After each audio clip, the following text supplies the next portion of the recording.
Sorry, we're a little late getting started. I had a criminal calendar this morning that ran a little bit over, but give me just a second to finish getting logged in.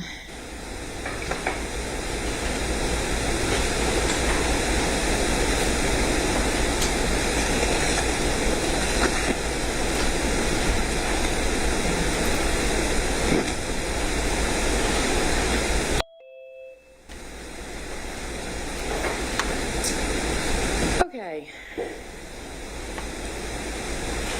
Ms. Fuse, am I pronouncing that correctly? And are you my court reporter? Yes, and yes, thank you. Okay, thank you. So this is going to be a continued hearing in the matter of the merchant law firm PC versus the Fulton County District Attorney's Office et al. Case number 24CV001325.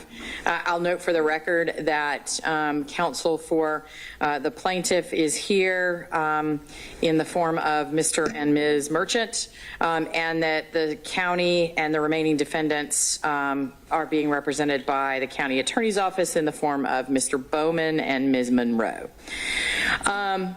So where we left off, I think, and then then y'all can tell me where we need to pick up if it's different, is that the plaintiffs had rested their case in this as to the initial portions of demonstrating, of offering evidence in an effort to demonstrate that the Open Records Act had not been complied with. And what that left remaining was the issue of, if in fact there is a violation of the Open Records Act, what steps or remedies does the plaintiff seek? And there were sort of two things that were left open. Number one was I requested clarity from the plaintiff if it was solely a matter of demonstration of damages, attorney's fees, et cetera, associated with efforts to secure the information that was requested, or if there were still outstanding matters that had not been produced for which the plaintiff was still seeking injunctive relief. I think initially Mr. Merchant had indicated that they believed they'd received everything, and then subsequently, as I invited the parties to do, Mr. Merchant advised that upon review, it appeared that there were still some outstanding matters. That's where I think we left off, with the expectation that we would return today and begin to address those issues associated with possible remedies, assuming if in fact a violation has been proven. Last thing I'll mention, there had been lots and lots of people that were being subpoenaed. There had been some sequestration, that sort of thing, as far as I can tell, other than perhaps calling Ms. Merchant as a witness. Those people, there's not a sequestration issue currently pending. Are we all in agreement on that for now? Yes, sir. Okay. Yes, Your Honor. Excellent. Okay.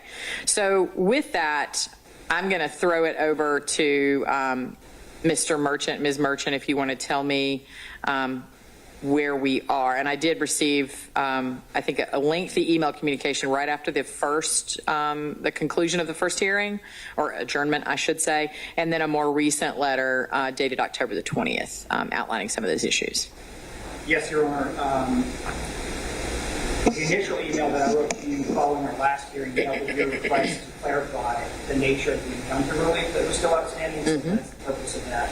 And our position on that has changed since that email in only one regard, and that has to do with the NDAs. I'm sorry, I'm having a hard time hearing him. Can he speak directly into the mic, please? Yeah, Yuli, my suggestion, Mr. Merchant, is either go to the podium or sit down and talk into the microphone, because those are the only ways to be heard. Is this better? Yes, thank you. So yeah, following that email, Your Honor, the injunctive relief we requested in connection with the NDAs itself is exactly what they did following my email to you. In response, they apparently obtained another 100 or so NDAs and produced those to us. So those are reflected in Plaintiff's Exhibit 27, which was filed last week. So other than that, though, they have not provided any additional documents, so all of the other requests for injunctive relief still remain pending.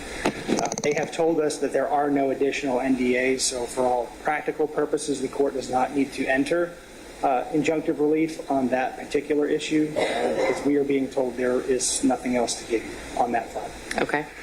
With regard to a separate issue, Your Honor, which is we've been handed just this moment, literally minutes before Your Honor took the bench, a motion for directed judgment, sanctions, and opposition to plaintiff's request for attorney's fees, which has been signed by Ms. Alabi as legal counsel at the Office of the District Attorney.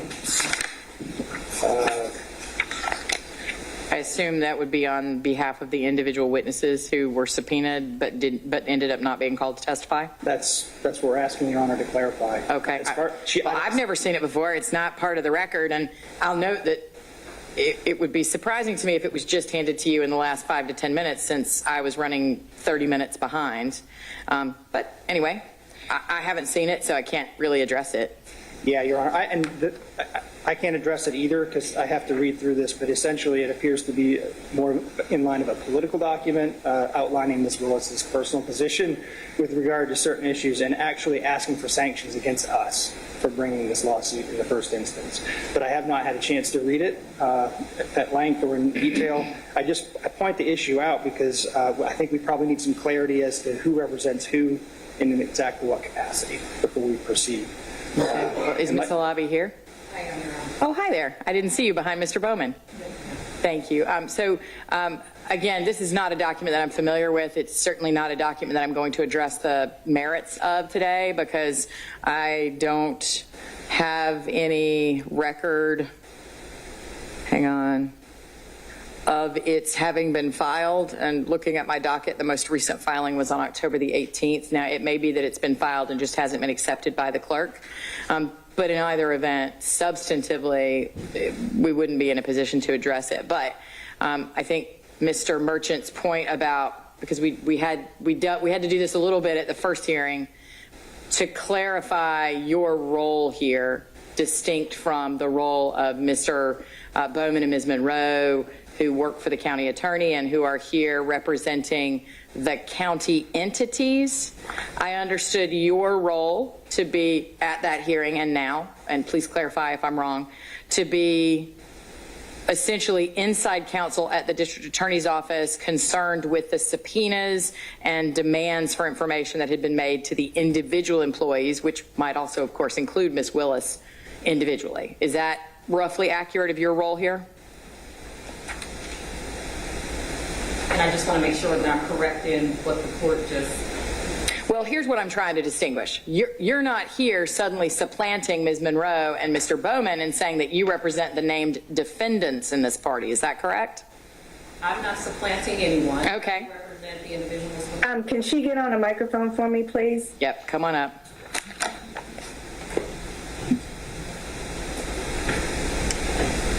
Trying to use my outside voice, but it's not outside enough. I apologize, Madam Court Reporter. Certainly representing the individuals that work within our office that were named in this controversy. However, this particular motion for directed judgment sanctions in opposition to plaintiff's request for attorney's fees is being filed on behalf of the district attorney's office and Fani Willis, district attorney, in her official capacity. We've had some changes in strategy recently. This motion was supposed to be a joint filing, but that is no longer the case, but we do want to proceed with the motion. Okay. Help me understand what authority you have to represent those two entities when I am looking at their legal counsel right here, who apparently have not joined in your motion. I understand, Your Honor. The plan was for us to join into this motion. It was not until this afternoon that the district attorney's office knew that the county attorney was not going to be joining in that motion. So we are in a position where this was the strategy, this was the game plan, this is how we plan to proceed. And as such, we do plan to proceed, we in the district attorney's office plan to proceed that way because that's what justice mandates in this matter. Okay. I understand all that, but you didn't actually answer my question, which is what authority do you have to appear here on behalf of the district attorney, Fani Willis, in her official capacity, and the Fulton County District Attorney's Office, who continues to be a party to this action,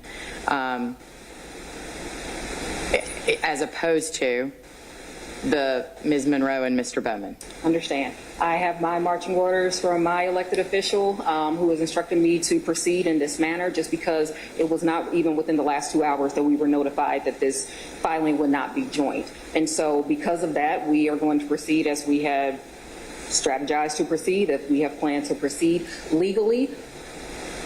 Judge, I'm not sure what authority we would proceed on, but we have talked to the county attorney. We are in alignment with what our arguments are and things of that nature, but the title and the style of this motion is as such because of what I just explained to the court.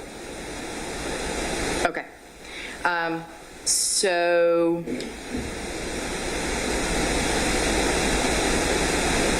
regardless of whether it was intended to be a joint motion and then subsequently it was determined that it was going to be unilaterally filed by you on behalf of Ms. Willis in her official capacity and the district attorney's office, such as it's constituted, that she is the officer of, the primary officer of. What that implies to me, which I do find a little bit problematic, is that there's been a significant amount of time in which this document could have been filed. The court could have been made aware of it with the understanding that a hearing was set today. This hearing has been set at least for 2 weeks, probably longer than that. And there was lots of notice to lots of people. So I don't exactly...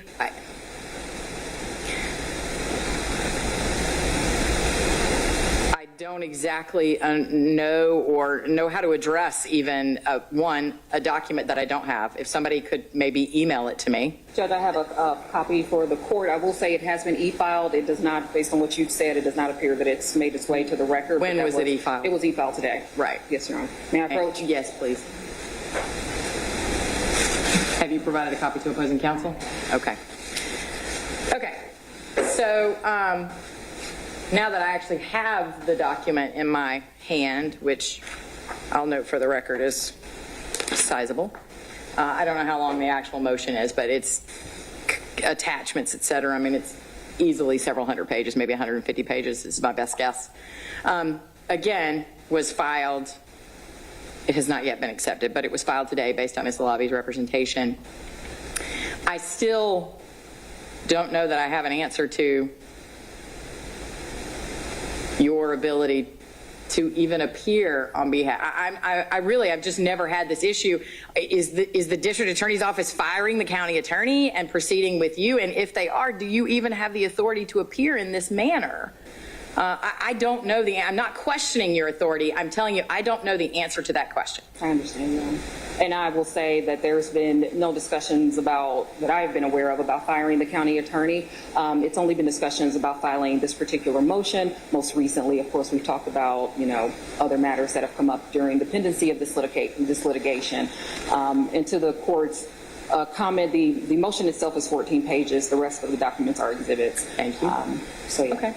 So where we left off, as I was sort of reciting, the procedural posture of the case is certainly when the evidence is closed, right, the party, from the moving parties, from the plaintiff's perspective, the defendant certainly has the right to move for some sort of directed verdict or directed judgment. So that's, I guess, fine.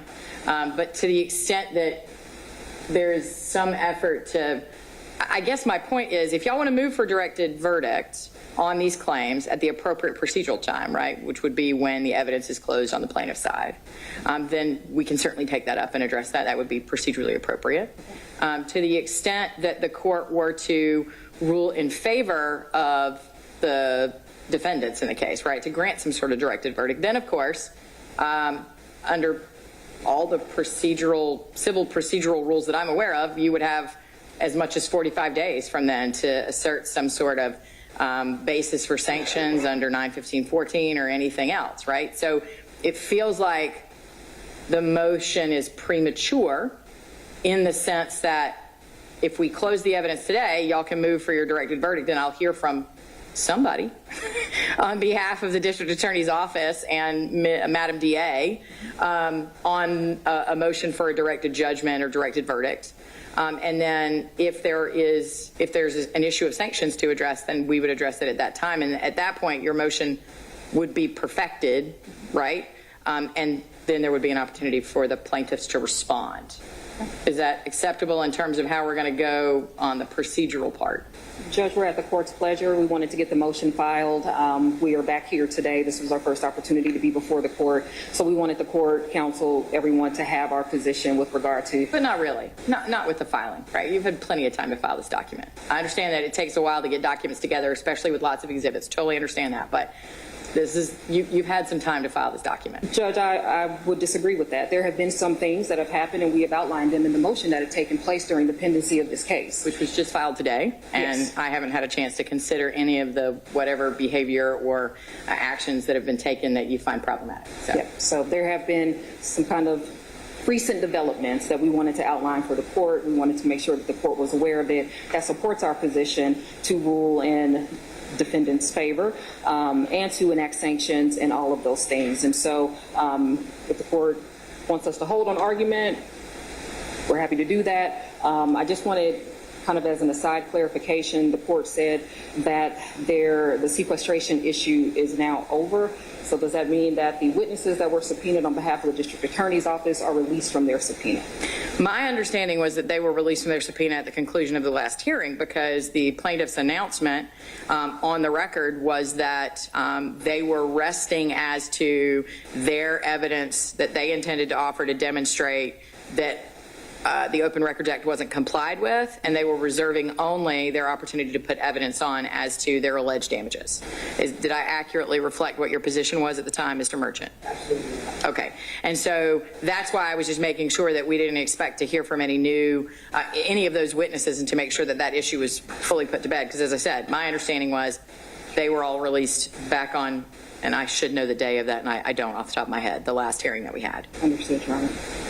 So for purposes of the remainder of this hearing, for the remainder of what the plaintiffs intend to put on, Am I going to hear from you, or am I going to hear from Mr. Bowman and Ms. Monroe? You'll hear from Mr. Bowman or Ms. Monroe.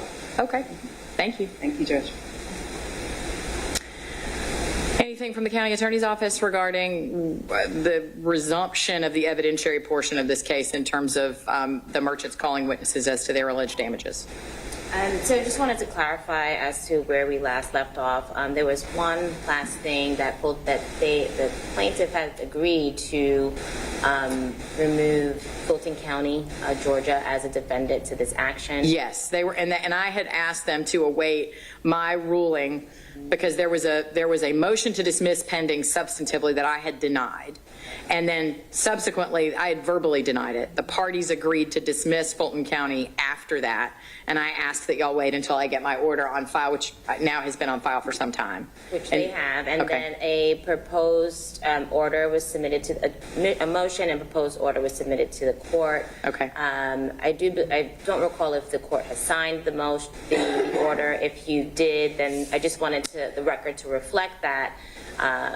Right. So I'm looking at the docket, and docket number 93 indicates that an order of dismissal with prejudice of Fulton County, Georgia was entered on October the 2nd. Perfect. Just wanted the record to reflect that. Okay. Okay. So that means that the remaining parties in this case are the Fulton County District Attorney's Office, to the extent that it is an agency subject to the Open Records Act, which is what my ruling is currently, and District Attorney Fani Willis in her official capacity as the District Attorney of Fulton County. Okay. With that, the plaintiffs may call their next witness.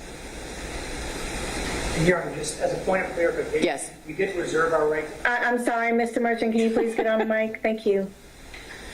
We did expressly reserve the right to call witnesses related to damages, but Yes, sir. my understanding was that the court wanted to perhaps hear whether the defendants had any evidence on the issue of liability first. Okay. We're happy to proceed with the issue of damages because I think it's probably right now. The letter I sent to Your Honor yesterday outlines substantial justification and what that means under our law. So if Your Honor is comfortable with that, I don't need to proceed with argument. We can just move right into the issue of damages. Okay. Ms. Monroe, was the county intending to call any witnesses on the issue of demonstrating that the Open Records Act was not complied with in this instance by the two remaining defendants? Just 1 second. Sure.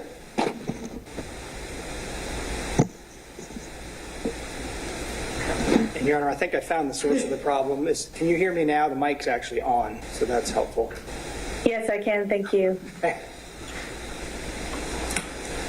And Your Honor, we were going to, our plan was to call Ms. Merchant for just a brief bit of questioning on that issue. Okay, so the defendants have called Ms. Merchant. If you'll come up to the witness stand.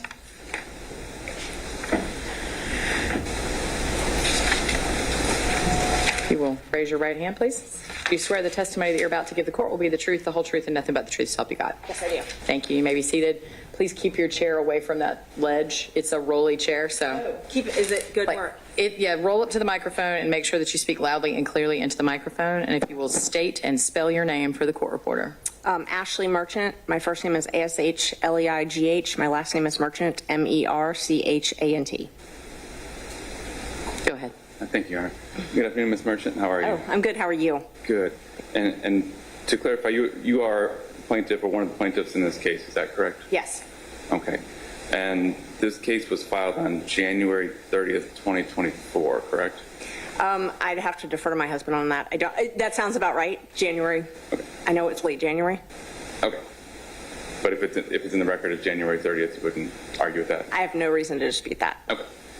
And since we were last together at the hearing a few weeks ago, have you received any additional documentation regarding any of the requests at issue here? Yes, we received some more NDAs. Okay. And with respect to those NDAs that you've now received, do you believe that new documentation includes that particular request regarding the NDAs? No, I don't. Okay. And what is the basis of your belief that that is not complete? Yeah, so I've talked with several people who were employed by the district attorney's office that have signed NDAs. People have reached out to me, prior investigators, prior lawyers have reached out to me and said that they signed an NDA and they wanted to talk to me about certain things, but that they had signed NDAs and they wanted to take a look at the NDAs to see if they could talk to me, and I didn't have their NDAs. They weren't part of the group that you gave me. So, and those witnesses didn't have copies either. They said those were copies that had been left at the DA's office. So I know 4 or 5 people I've talked to had signed NDAs, and I don't have those. So that's why I believe I didn't get all the NDAs. Okay, and were those people current or former employees of the district attorney? Former. I think they were all, yeah, they were all former. Okay, and did they relate to you that those NDAs were signed during the time period encapsulated by that request? Yes. And some of them had actually reached out to me, which is why I originally requested it. So a witness would reach out to me and say, hey, I really want to talk to you about something that went on, but I'm worried about this NDA. I don't know what the punishment is for the NDA. And so that's why I first knew about the NDAs. You know, a witness would say, I really want to chat with you, but I don't know if I can be sued under these NDAs. And I didn't know what was in the NDA.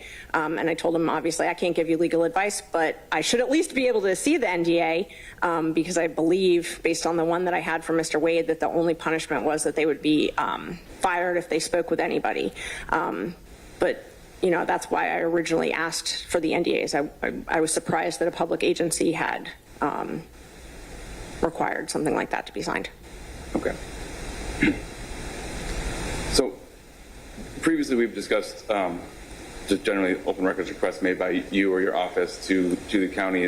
Would you say that you frequently make open records requests to either the county or the district attorney's office?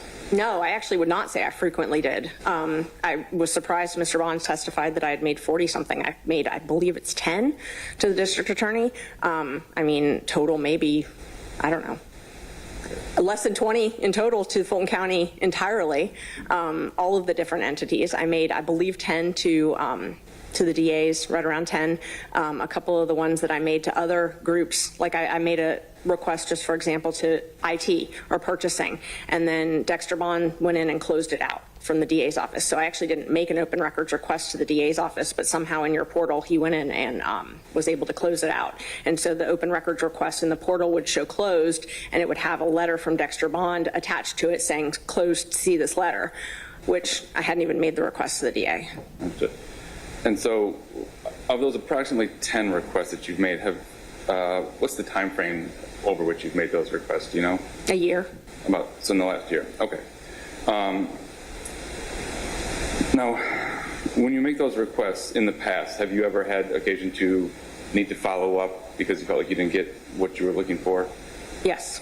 Was that only with the DA's office or other entities? It was primarily with the DA's office. Okay. And when you've done that in the past, have you ever, how have you handled that previously? So out of the open records request, I think the easiest thing is to sort of classify ones that related to criminal cases that were pending, and then ones that didn't. The ones that are subject to this lawsuit really are ones that relate to no criminal case. I had a criminal case that I was doing open records where I was seeking invoices and contracts for an independent contractor who was working on that particular case.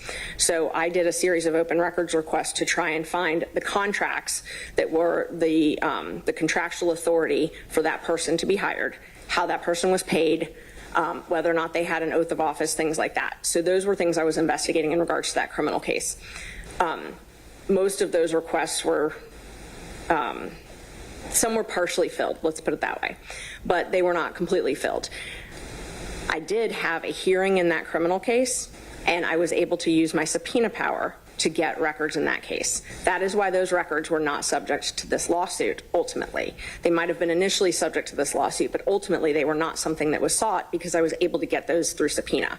The issue is I can only subpoena things that are relevant to a hearing that I have and the issues in that hearing. So I did open records. Let me just kind of back up. I did open records, and then I got a hearing. When I got that hearing, I was able to issue subpoenas for those same things that I had been denied in open records. I was able to get them because I could issue a subpoena in that hearing. I could not, however, issue a subpoena for things that weren't relevant to that hearing, which is why this open records lawsuit has continued. What would you say that those things that have been requested pursuant to the requests in this lawsuit are related to the ones in the other criminal case as well? No. They're not in the same line of inquiry? No. Some of them are, but not all of them, no. Okay. Like NDAs weren't, they don't have any relation to that case. Trying to think all of mine. The NDAs didn't have any relation to that. Forfeiture funds. I mean, the forfeiture funds had some relation, but it went a lot deeper than that. The rebranding didn't have anything to do with it, no. Okay. Now, when you make open records requests, how do you, from a practical standpoint, how do you do that? Are you using the portal from the DA's website, from the county's website? Does it depend on who you're making the request to? Yeah, no, so it depended on the time. I would go to the entity, so I would go to the DA's office and I would use their landing page, and I assumed that IT could track how I was doing it, so I was always very careful to make sure that I did it the proper channels.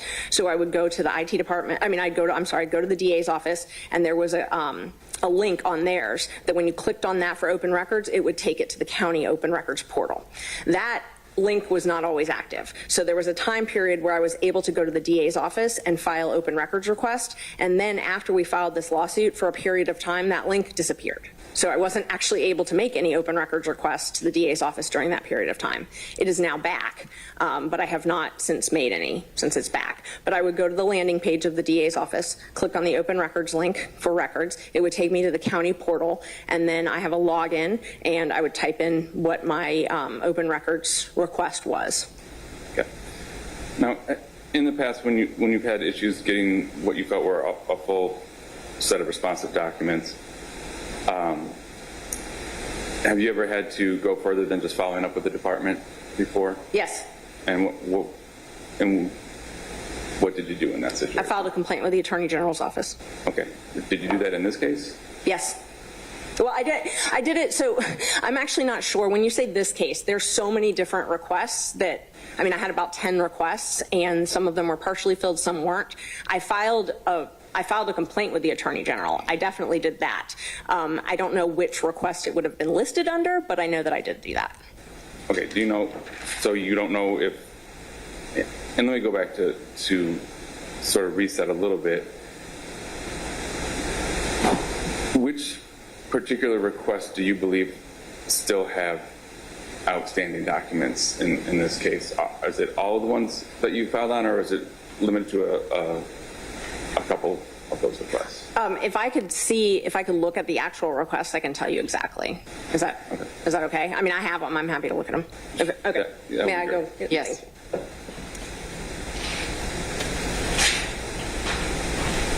And I'll tell you.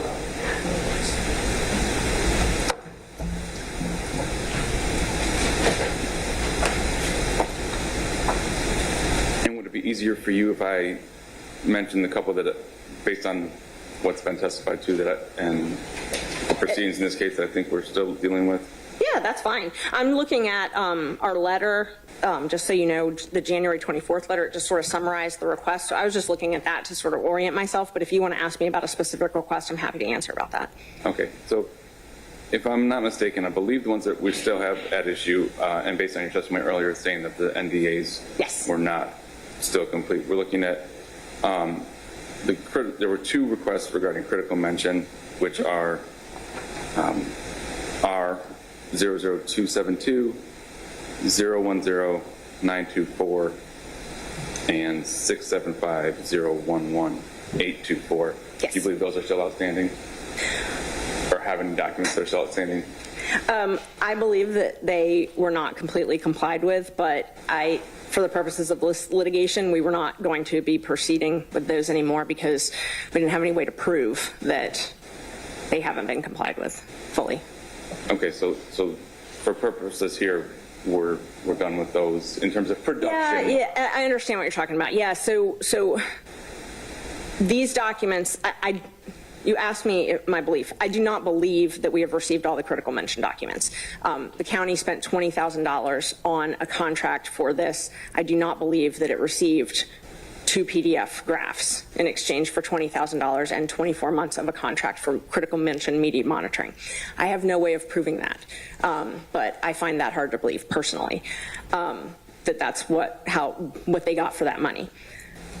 Because I can't prove that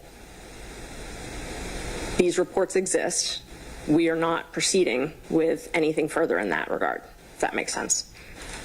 I believe so, yes. Thank you. Okay. And then we mentioned that the NDAs, which were R000305. Yes, so the NDAs, I've received, I believe, 122 to date. I know that there are more that we have not received. And based on that, I'm sure there's more. But do I know if there's more? And you described having some conversations with former employees. Is there anything else that leads you to that belief, or is it just based on those conversations? Well, the first thing that led me to that belief was the fact that the first issue I had was, so Dexter Bond, the open records custodian, had done a business record certificate in a civil case where he certified Nathan Wade's NDA. Then he did a business record certificate in our case where he certified that there were no NDAs. So I had 2 certifications where he swore to 2 completely different things. Based on that, I do not have any faith that they actually have been searched for. And then the last one that I think may still be at issue, I want to be clear, is the list of attorneys that have been hired during Madam DA Willis's tenure. Yes. And that was request 000-198-010-824. Is that one still? That is still outstanding, yes. Okay. And so with respect to these still outstanding requests, did you send these requests to the district attorney's office or to the county? Do you recall? I can tell you. Let's see. I'll tell you exactly who I sent them to. The personnel records, the list with the dates of hiring, that was sent through the public records portal, but the department I was requesting records from, there's a drop-down box when you go online, and the drop-down box I did was district attorney. So I've got that for that one. And then, let's see, I can tell you the next one. Well, critical mention, I don't think you asked me about that.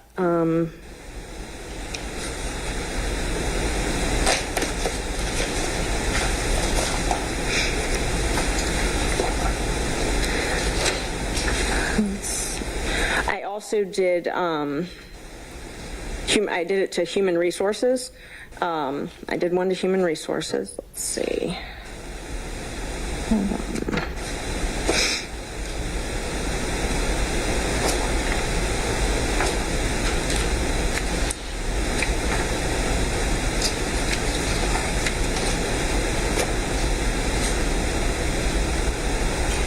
So the one that I did regarding promotional material, I submitted that request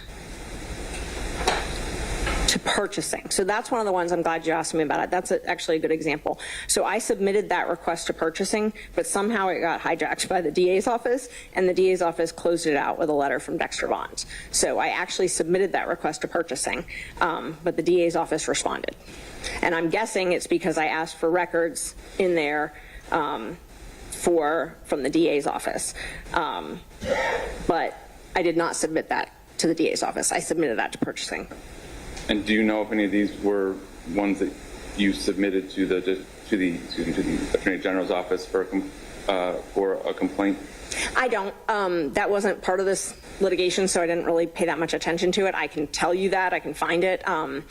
The one that I submitted, there was only one, and I don't know which one it was. And maybe a better question might be, how did you make a determination regarding what requests to send to the Attorney General's office versus what requests to go to litigation more directly on?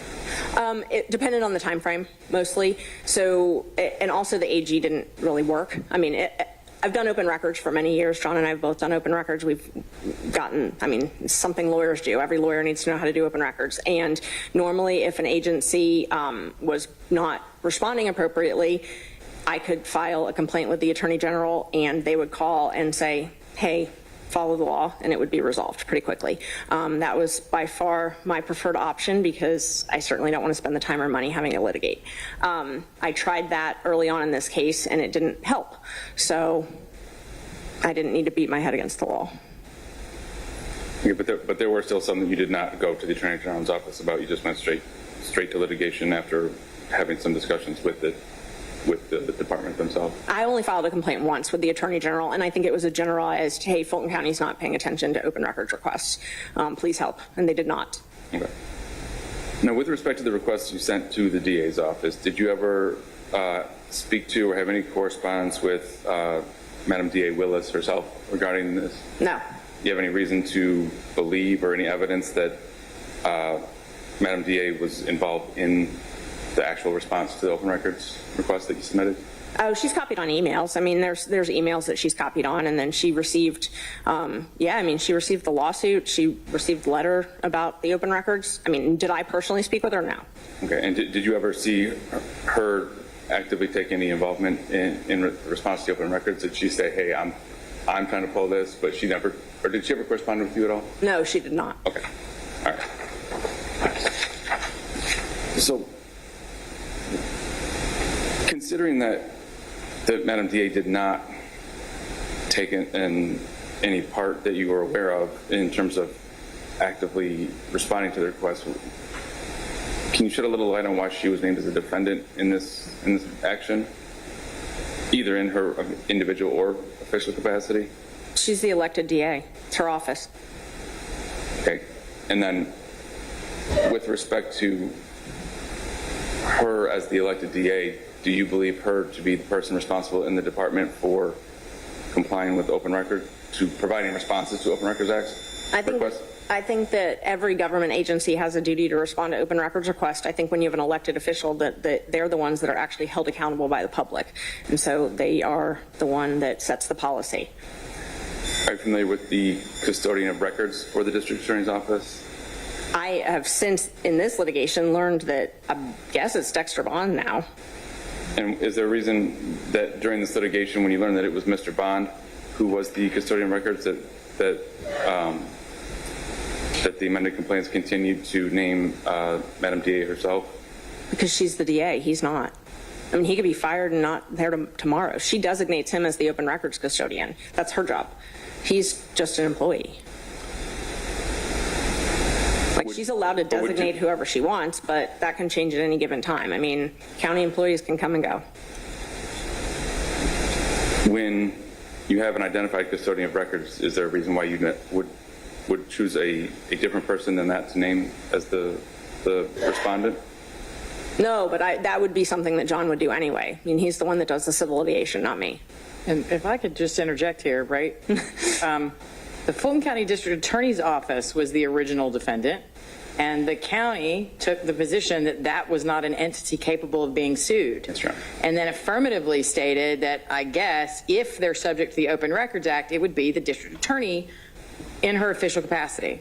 And I've already dismissed the district attorney in her individual capacity, although I understand the reason that it was named in that manner was a belt and suspenders sort of approach. But I don't know that asking Ms. Merchant why she named the Fulton County District Attorney in her official capacity really advances the ball, because they did so at essentially my urging based on the county and the district attorney's office's position that that was not an entity capable of being sued. So, okay, I'll move on with my question. It's on your honor. Thank you. All right, Ms. Merchant, you were here and heard Mr. Bond's testimony and I did. Examined him. Yes. So during his testimony, there was quite a bit of discussion regarding the critical mention documentation. I just want to confirm with you that you made the second critical mention open records request because you felt the response to the first request was not complete. Is that right? Yes. Okay. And do you recall what you believe was missing at that point in time and why? Yes. What was that? So the first one was what I would call a compilation of documents. It was 44 pages. It was clearly cut and pasted. Someone had removed dates, times, parties, subject matter, things like that. So someone had to actively take those documents and redact them. And I mean, from the cutouts, it looked like they literally cut and pasted them. There were things that were not part of it. I mean, you would see, part of an email, and then you'd have no to, from, no date, nothing like that. And then you'd have another part, and then you'd have a link that didn't actually have a hyperlink. So I could tell that the whole emails were not contained. I could tell that there were significant parts of the emails that were missing. I also could see on the subject matter, when you have an email, there's a subject matter, and below it, if you have an attachment, you see a list for an attachment, where there would be a JPEG, a PNG, a TIFF file, a PDF, something like that. There's a link. Well, when I received those documents, I saw the name of the link, the name of the PDF, or the name of the JPEG, whatever that was. One time it was a PowerPoint. I saw that as an attachment, but that attachment wasn't provided. So someone had printed off a document that clearly showed there was an attachment, but they had not given me the attachment. So I thought I was super clear when I wrote back and said, hey, I want the attachments to these documents. And I tried as hard as I could to highlight exactly where they were, named the document, named where the attachment was, named what the attachment, actually was called, so that whoever printed those emails out could go and actually click on the attachment and give me the copy of the attachment. Okay.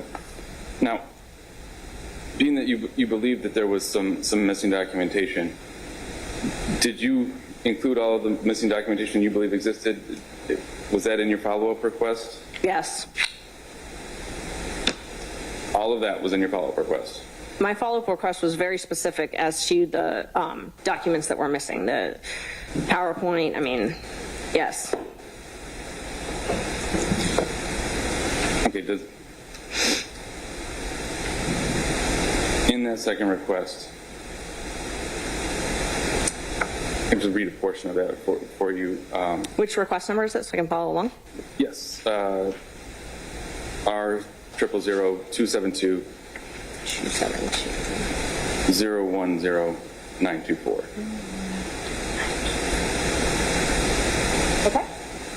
And it said, I asked for the analytics and documents that are clearly referenced, and I'll skip a little bit, saying, in monitoring the reports with analytics provided to the DA's office monthly, appears the emails may have been accessed on a regular basis, all have access to these on a regular basis, and names a number of individuals, and those are public and paid for. Does that encompass all of those items that you just listed off? So I'm looking at a different one than you are. You had said 010924. In that one, I say, I'm seeking a copy of any and all correspondence, and I put including copies of all contracts and or payments and all analytics and or reports to and or from. So yeah, I think analytics and reports are clear, and then contracts and payments are clear. So that's that case number. But then I also followed up with another one, and this one I was even more clear. I referenced the prior one. I said I got a set of emails, and then I said I asked for the analytics and documents that are clearly referenced and attached to those emails. I put that reports with analytics were provided. It appears the emails, and I put the names that I could find from those: Jeff DeSantis, Fani Willis, Jeremy Murray, Pallavi Perkastha, Ryan Bryant, and Rita Kepler. And that the reports, that they're public documents. Thought that was pretty clear. All right. All right, we'll move on a little bit here to the subpoenas that were issued during the course of this litigation. Yes. Were those all sent to employees of the district attorney's office, or were they sent to people from different entities as well? There were multiple different places that I sent them. So I had subpoenas to third-party vendors.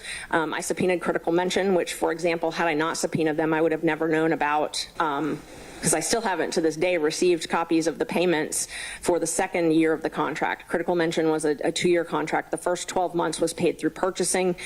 So I received the county documents from purchasing about that, showing I had the contract and I had the actual payment. The second year I asked and asked and asked, and I've never received it once from the county, still to this day. I received it from Critical Mention. So I did that. Were there others besides Critical Mention, individuals that were employed in other agencies or other certain, at least, departments of the county? Yes, there were other departments of the county. So I sent them to Critical Mention. I sent to IT. I sent to, I think one of the ladies used to work for Fani Willis, and now she works for a different department. I sent it to them too. So when you're subpoenaing individuals who do not work for the district attorney with respect to documents that are that you believe are in the possession of the district attorney's office, how are those individuals supposed to know if the district attorney has those items? And do you believe, I guess let me start with that question first. Which question? How do you believe, or why do you believe that those individuals who are not a part of the district attorney's office would have access to or possession of requested documentation that you requested from the district attorney's office? Well, they did actually have it. That's how I got most of it. So I don't know how. So that's the problem. They had possession of district attorney materials. Yeah, IT did. That's where I got all the emails from. So IT apparently did. And you have to understand, when I don't work for Fulton County. So when I do an open records request, I don't know how their systems work. I don't know how things are stored. I don't know things like that. So I know that there are documents. I know that there is just for example, there is a PowerPoint attached to an email that has its only DA employees on that email. I know that PowerPoint exists. Do I know how the county stores it? No. And I have learned that I have to ask for it every different way I can possibly ask for it in order to avoid someone saying no records exist. So I asked for it from the DA's office. They did not give it to me. I asked for it from IT. IT all of a sudden is able to access all of those. So apparently IT can go into the DA's emails. I did not know that, but I'm glad I subpoenaed them because I learned it. Did you believe any of the individuals who do not work for the DA's office, at this point we'll say other than IT because you've explained that, but any of the individuals who don't work for the DA could produce documents on behalf of the district attorney responsive to your request? I don't know. You'd have to ask me. You'd have to be more specific who you're talking about. Was there anybody that you subpoenaed that you believe could produce documents on behalf of the district attorney's office other than individuals who work for the district attorney's office? Okay, I think I understand what you're asking. So I didn't care if they were produced on behalf of the district attorney's office. I just wanted the documents. So when I've just, for example, subpoenaed ITs, obviously they're not producing them on behalf of the DA. They're producing them on behalf of IT. I really don't care who produces them. I just wanted the documents. So yeah, Critical Mention supplied documents. They were not supplied on behalf of the DA, but they were DA documents.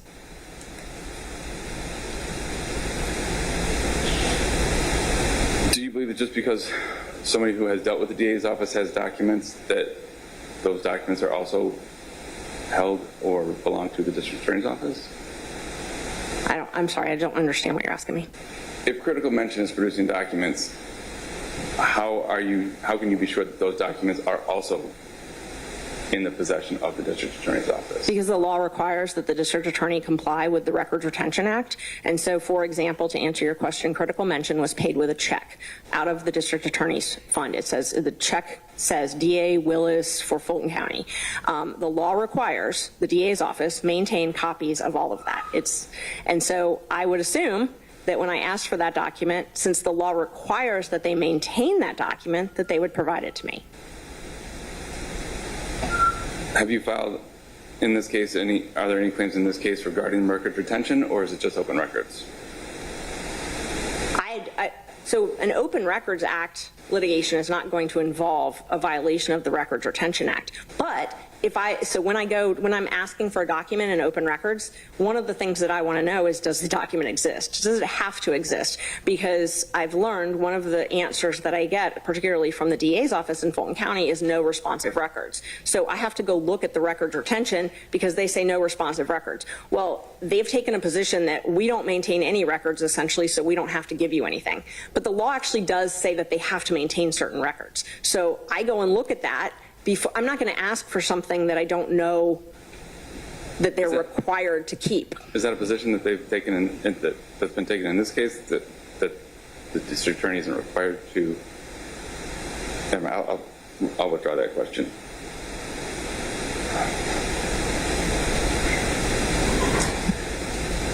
But based on the response, I want to go back a little bit to your understanding of, do you agree that the DA's office and the county themselves are separate entities? Yes. Okay. And so even if a different department has documentation, that doesn't mean that the district attorney's office necessarily has that documentation. Would you agree with that? Depending on the documentation, yes. Yeah. And so even if the people who you subpoenaed in this case that work for other departments had that documentation, it doesn't necessarily mean that the district attorney's office has that documentation. In this case, it did, because when I subpoenaed those entities from the district attorney, I also received the same set of documents. So clearly they did have it. Okay.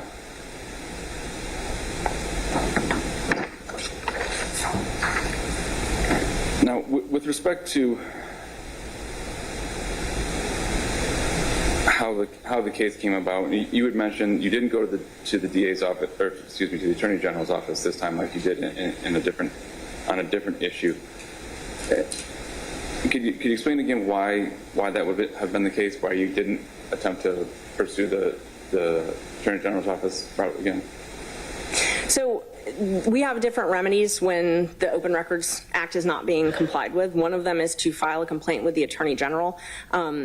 There are some agencies that the Attorney General is very quick to call and help with. In fact, I think the first time I met you, I filed a complaint with the Attorney General in East Point because they were not providing any documents. The Attorney General called you, you were the city attorney at the time, and you said, oh my gosh, you're right, and I got the documents. I've learned that municipal courts respond very quickly to the Attorney General. I've learned that the Fulton County DA's office does not really care when they get a call from the Attorney General. So I could have wasted time and sent requests over and over to the Attorney General in this case, but that would have just been a waste of time. Okay. And in your consideration, did the fact that the Attorney General also is not quite as high profile or high publicity as something like filing a lawsuit against the district attorney's office? Your Honor, objection. Not sure what the purpose of that question is other than to make a political point. Sustained. You can try again or rephrase. Thank you, Your Honor. We discussed previously that you had made some other open records requests and there were subpoenas involved with another case that you're handling, a fairly high-profile criminal matter involving prosecution by the district attorney's office. Was it your intent to include some of these documents in that litigation as well if they showed what you wanted or what you thought they might? Yeah, well, I think the only way to answer that question is to look at the timeline. So I did a series of open records requests in September of 2023. It's fair to say that most of those were related to that criminal litigation. At the same time, though, I actually I became the president of the Georgia Association of Criminal Defense Lawyers in January. We were actually working with some other public interest organizations prior to my taking over as president. We were doing some investigation on the jail conditions and on the backlog funding for the jail. Most of the records that are subject to this lawsuit actually had to do with the public interest work I was doing on tracking funding for backlog and the jail issues. So there were two separate real umbrellas, that I was working under. I was looking for things in regards to the criminal case, but I was also looking for things that had absolutely nothing to do with the criminal case. Mr. Bowman, can I ask a question? Your line of questioning right now seems to be going towards the intent that the plaintiffs had in seeking the records or the use to which they intended to put those records. And I'm not aware of that being a relevant factor for the court's consideration. If that is, then please tell me why I should be considering that. But my understanding is essentially, is it a public record? And was it properly requested in a way that was understandable and could have been complied with? And Your Honor, I think maybe this goes more towards less the actual production of the documents and more towards the attorney's fees issue. So I will withdraw. I'll hold off on some of these questions until we get to the attorney's fees portion. Thank you. I appreciate that, Mr. Bowman. All right. If you give me just a minute, Your Honor, let me make sure that that's exhausted my questions on the substantive portion.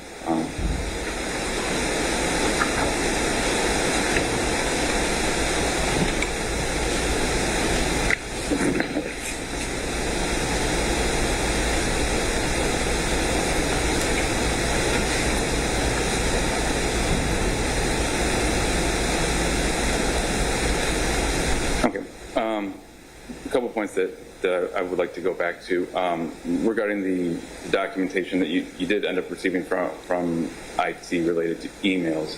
Mm-hmm. because you've named the district attorney's office and the district attorney's office is who's still at issue in this case,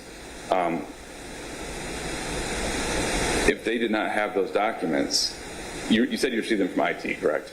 I received them from you. So you all, actually Ms. Monroe, I received them from Ms. Monroe. They did not send them to me directly. Ms. Monroe sent them to me. She sent them to me from IT, Fani Willis, Dexter Bond, Kevin Armstrong, I'm trying to remember everybody.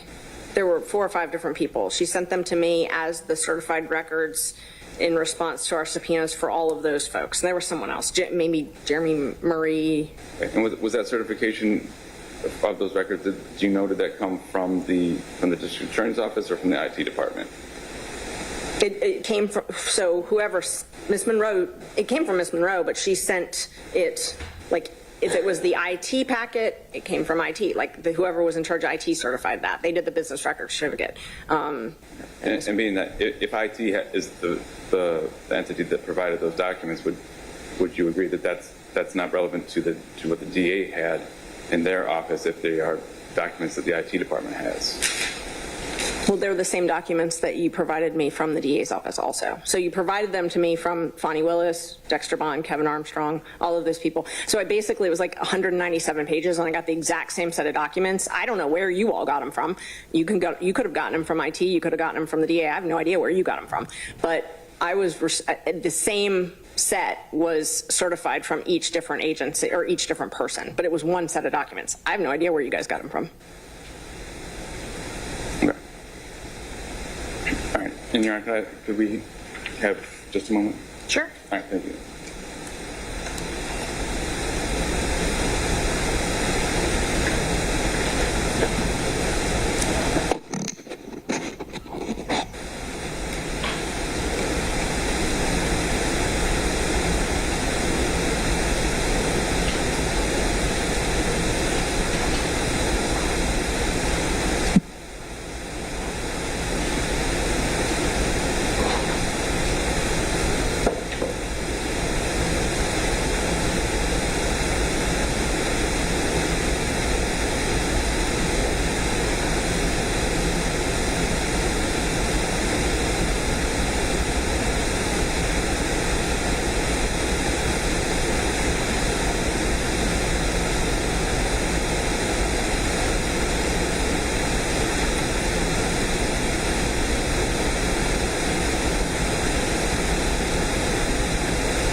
Just one or two more follow-ups. I apologize.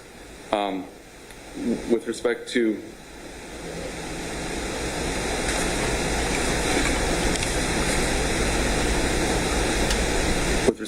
the NDAs you believe are still outstanding and the individuals you spoke with,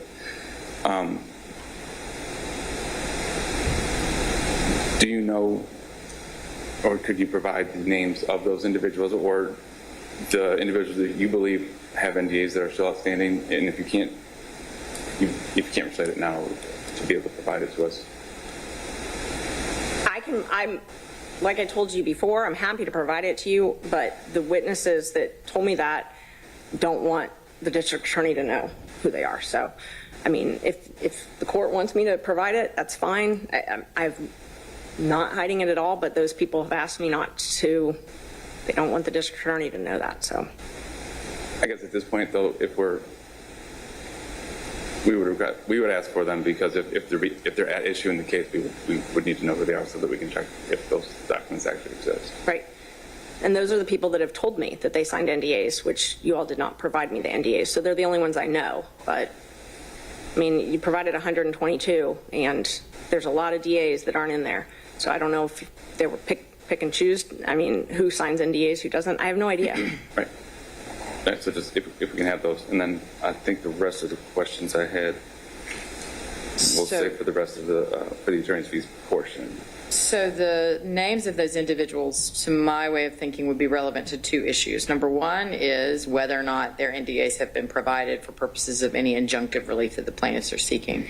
I don't think that their names need to be disclosed in open court for that purpose. The second reason that it might be relevant would be the extent to which there's any way to identify or understand if the fact that those 4 or 5, persons' NDAs were not produced is somehow indicative of a failure to produce others that might be in the possession of the DA's office. I also am not sure, particularly given that they're former employees, if that would be relevant in open court either. But if you feel strongly, I could be persuaded, Mr. Bowman. No, Your Honor, we're happy to take them off the record so that we're not putting people's names out in open court. That's fine, just so we can confirm whether or not those documents do exist. Okay, thank you. I'm happy to provide them. Okay, thank you. With that, I believe that's all I have for this portion. We'll come back to a few more questions. Okay, understanding that you're reserving your right to question her on other matters. Yes, thank you, Your Honor. Mr. Merchant, questions for this witness? No further questions for this witness on this issue, Judge. While she's on the stand, though, if Your Honor's inclined, I can question her about damages now, or we can wait for Your Honor's ruling on the liability issues. But we don't have any additional evidence but for damages. Okay. I think that just for efficiency's sake, it would just make the most sense to go ahead and have you question Ms. Merchant regarding the issue of damages and outstanding issues, if there's any injunctive relief other than the NDAs. And yes, Your Honor, I think the issues with injunctive relief, to tackle that issue first, I think the ones that we set forth in the email to you, those are still the current issues, Okay. And framed in that manner as well. I'm not aware of anything else. Ms. Merchant has testified, obviously, to some things that she thinks probably are incomplete and has evidence of that. But as we sit here today, there's no way for us to tell you how to tell them to do it. Okay. Which I know puts you in a tough spot.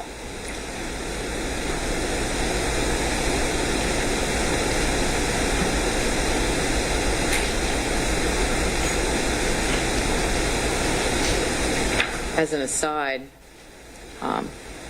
the Supreme Court has said that one of its forthcoming opinions tomorrow will be the Gonzalez versus Miller case. Of course. May I approach? Your Honor? Yes, sir.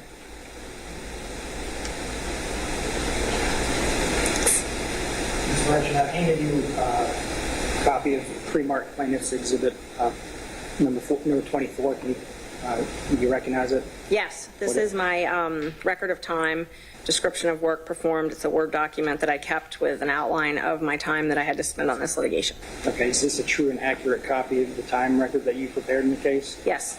Are all the time entries listed on this document for the civil action case number 24CV001325? Yes, and the open records that before the action number came about. Okay, can you tell the court how you prepared this document? Yeah, I just keep keep track as I'm going.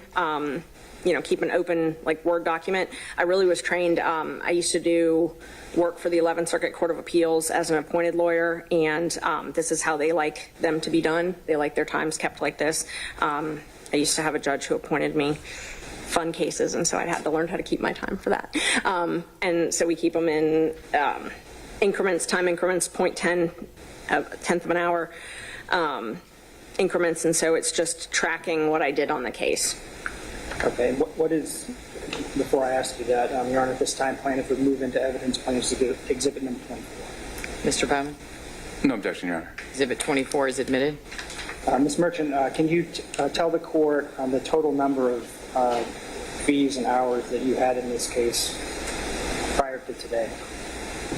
So this document is as of September 30th.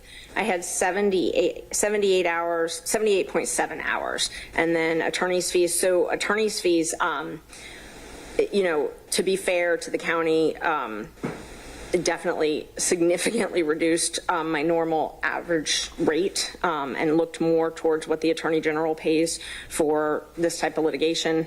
And so my total attorney's fees as of September 30th were $23,610. Okay, can you tell the court how you arrived at the $300 figure based on your review of the Attorney General's website? Yes, so I went to the Attorney General's website. There's a couple entities that hire outside counsel to do work in civil cases, and one of them is the Attorney General. They publish every single year. They publish, they're very transparent with their rates that they pay lawyers, and they're very transparent with how much money these lawyers bill. So they actually publish it online. You don't even have to do an open records request. You can just go online and click it, and it shows it. And so I reviewed all of those, and lawyers that have been practicing approximately the same amount of time that I've been practicing, I used those rates. How would your private rate for your services be different if you had not used the Attorney General's website? Oh, it would be far higher than $300 an hour. I mean, I've been practicing 21 years and, do highly specialized work. I mean, I would charge at least $600 an hour. Government approach? Yes.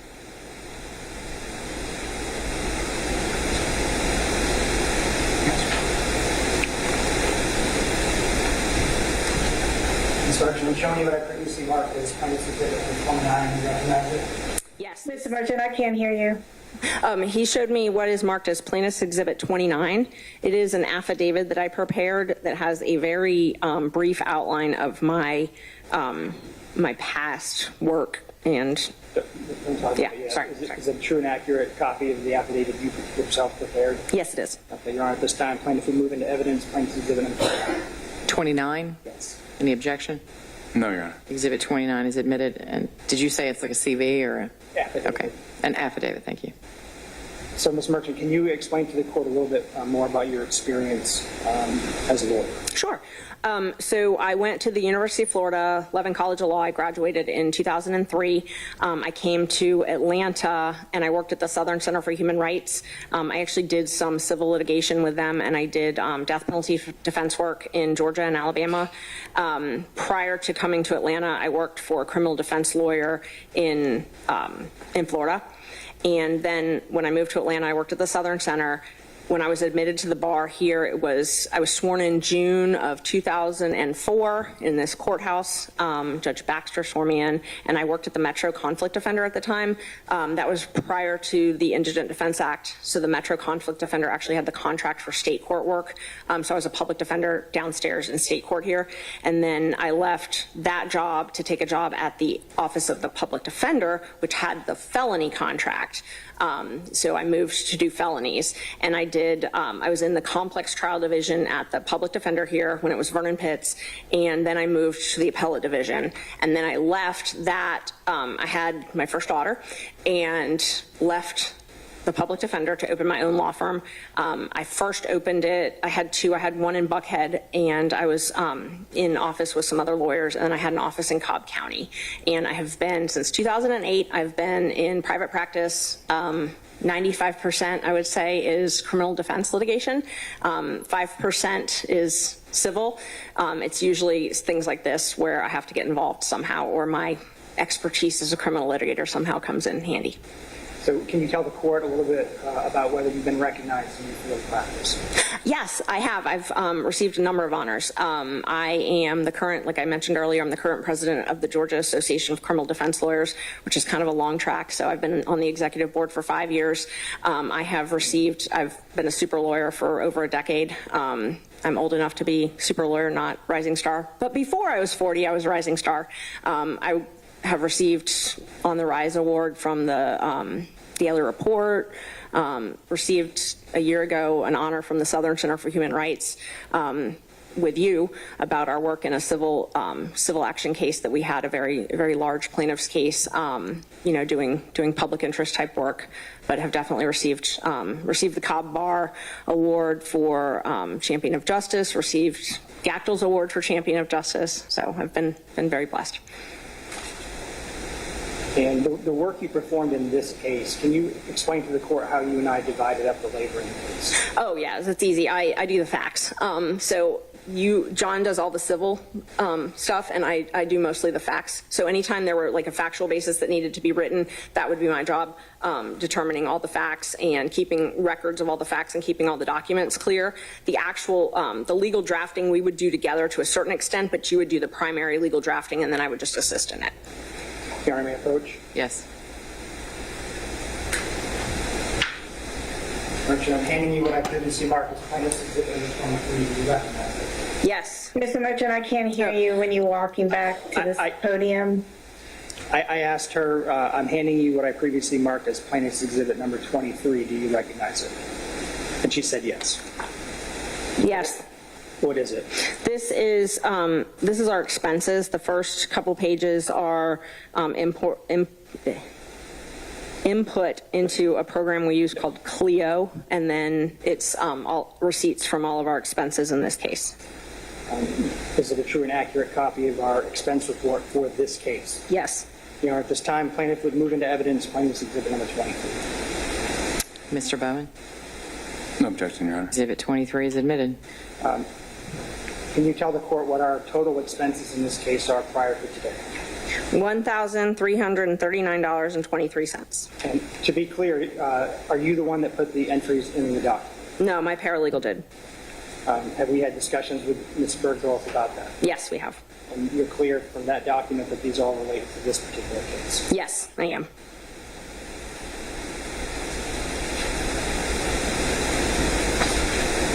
Ms. Merchant, when you sent all of the requests, whether it be to the county, to the DA's office, in any shape or form, did you do so in good faith? Yes. Okay. And when you and I filed this complaint, did you do so in good faith? Yes. That's all I have, Your Honor. Okay, thank you. Mr. Bowman?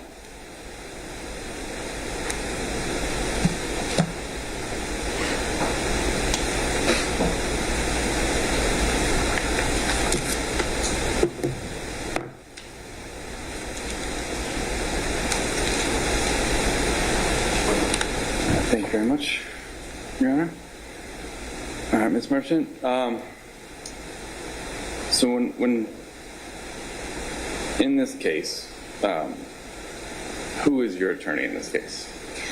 John and myself. I mean, I'm an attorney, so, it's myself and John. We're a small firm. So you are representing yourselves effectively. Yes, I'm, one of them, but John does the majority of the litigation in civil cases.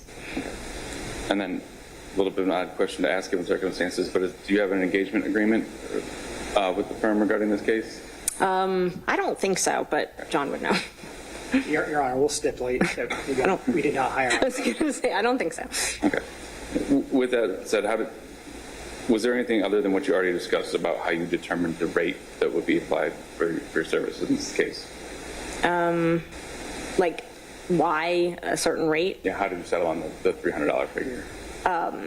Because it's a public agency, because this is the county. I mean, it's reasonable for the county. I mean, I don't currently, but historically, I've done plenty of appointed work, and I always have a reduced rate for that. Like I do it for the federal government, for the 11th Circuit, and it's always at a reduced rate. So essentially your rate for government work. Definitely. Now, has anybody other than you and Mr. Merchant, has anybody else been reviewing the time spent in this case to determine the reasonable amount of time? Reviewing our time, is that what you asked? Yes. No. Okay. Is there anyone else working to control the costs or direct the litigation in this matter? No.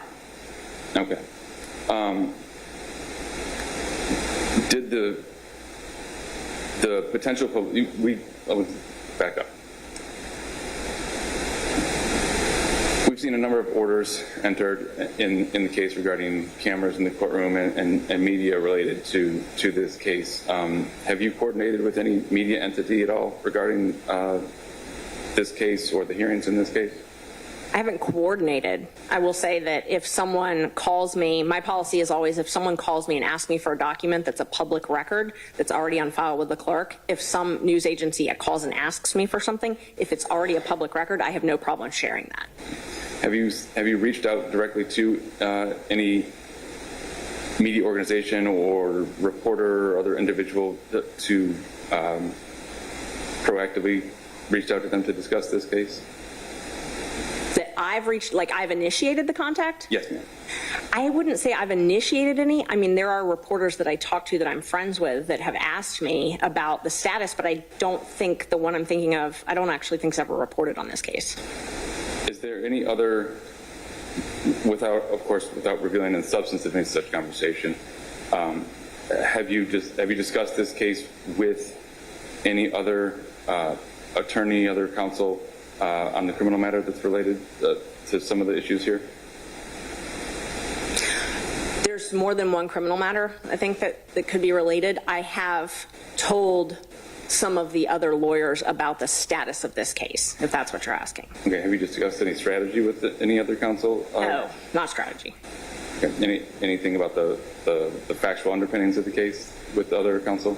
The facts of the case, I have definitely, I mean, John and I are lawyers, like we talk to lawyers, so yeah, I definitely have talked to other lawyers about the facts of the case. Okay, are any of those lawyers representing co-defendants in the case in which you represent Mr. Roman? I have told lawyers in the Roman case about some of the facts in regards to open records. And again, without revealing any attorney-client substance, have you spoken with Mr. Roman about this case? Yeah, but not really at any great length. Well, because this case, so when you talk about this case. Hold on. Well, yeah, let me interject here for a moment. Let me say this.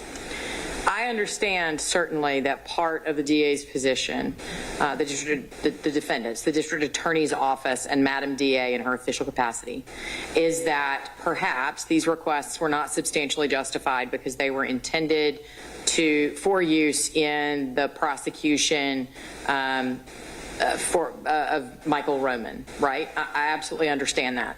I don't know that it's an efficient use of our time to sort of beat that horse, because I certainly understand that that's the position of the DA's office. And Your Honor, the reason that I bring it up is, number one, counsel opened the door with discussion about good faith and the good faith activity in the case.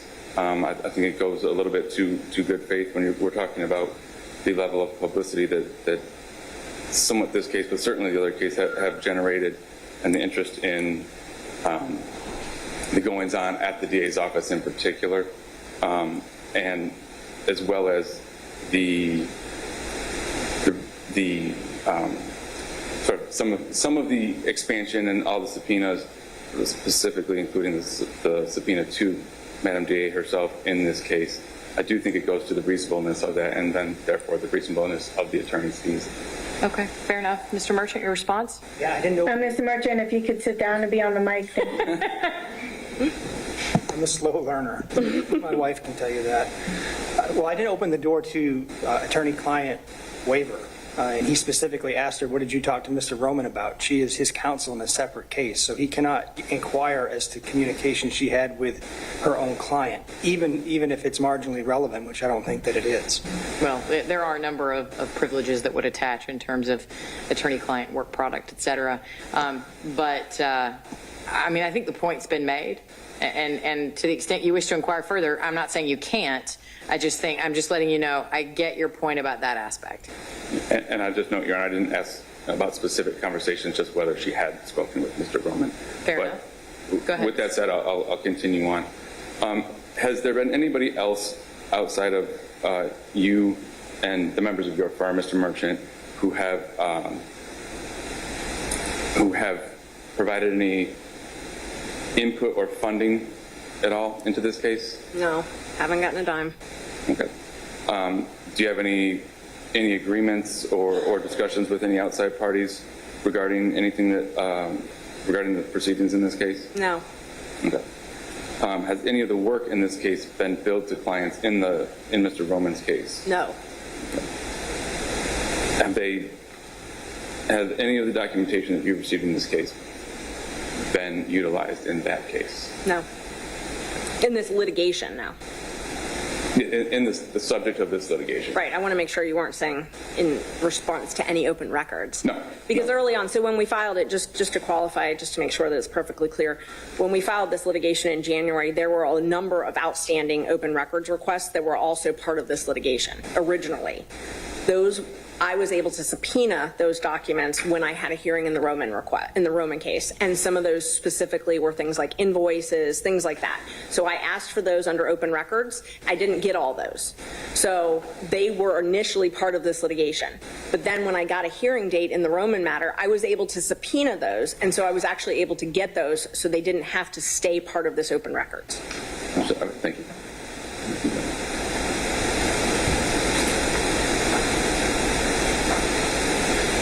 I do want to go back to Exhibit 24 in this case, which was the description of the work performed. Now, we talked about this case having been filed in late January of 2024, and I'm looking at page 1 of Plaintiff's Exhibit 24, and I'm seeing entries that begin in September, going up through onto page 2, going to all the way up through prior to filing the complaint in this case. Is it your contention that the correspondence and the issues that were dealt with prior to the filing of this case is something that should be included in attorney's fees? Yes, because it was all part of what I had to do to get responses to the open records. If you look at page 1, and you know what you're referencing on the second page, page 2, so how it's supposed to work is I'm supposed to file an open records, ask for the document, and then you all give me the document. When it doesn't happen that way and I have to follow up and email and beg and plead and explain again and again for months, that's all part of what is leading up to the litigation. And that's what you'll see on the first page. Follow up on email, follow up on ORA response, send another email. And you actually, okay, so to answer, I'm glad this is in front of me now. I can qualify my answer earlier. The complaint to the Attorney General was in October, October 17th. So I filed this lawsuit in January. I mean, these issues were still outstanding. So clearly the Attorney General complaint wasn't going to fix things. But no, all of these are part of pre-suit, I guess, work is what you could talk about. And let's just be clear, if they had been complied with over this 6 months, there would never have been a litigation.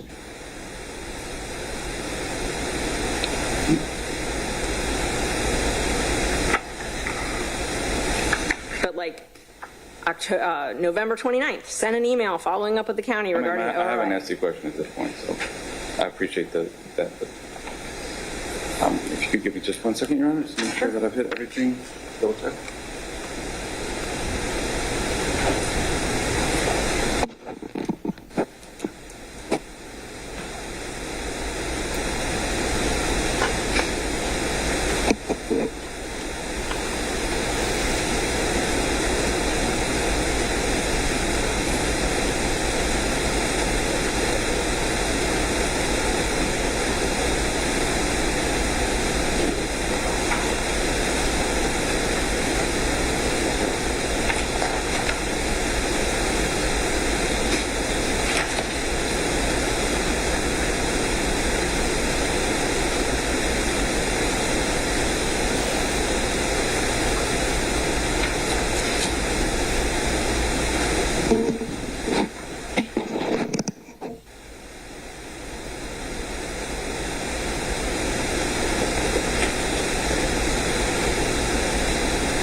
That's all I have at this point, Your Honor. I would reserve it just in case there's any redirect. Thank you, Mr. Bowman. Mr. Merchant? Yes, I just have one question for you. So, Ms. Merchant, if we had to hire outside counsel and they had to read all the correspondence that you had sent to the county and to the DA's office and got up to speed, done all the legal research and all of that, and we paid them their rate, would it have been more expensive for us to do that or less expensive than handling ourselves? Way more expensive. Cost prohibitive. That's all I have, Madam. Okay, I have a couple of questions just to make sure I know what the exhibits are that I'm looking at. I heard Exhibit 23 being identified as a document supporting claimed expenses of $1,339.23. That's correct, Your Honor. Okay. And then separately, Exhibit 24, which some questions, I mean, I've seen that it is a table with individual entries of time. What I was less clear on is this as to all time expended by the Merchant Law Firm, or is it just as to Ashley Merchant? This is my time. Okay. This is my time. Okay. Thank you. And then do you want them? Yes, please. Thanks. Thank you.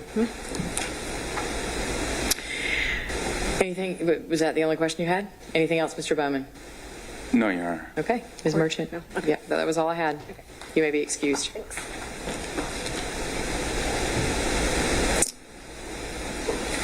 Mr. Merchant, does the plaintiff have any additional witnesses? Also, don't touch the microphone. Yes, Your Honor. We're going to call our paralegal, Sierra Bergdorf. Okay, Ms. Bergdorf?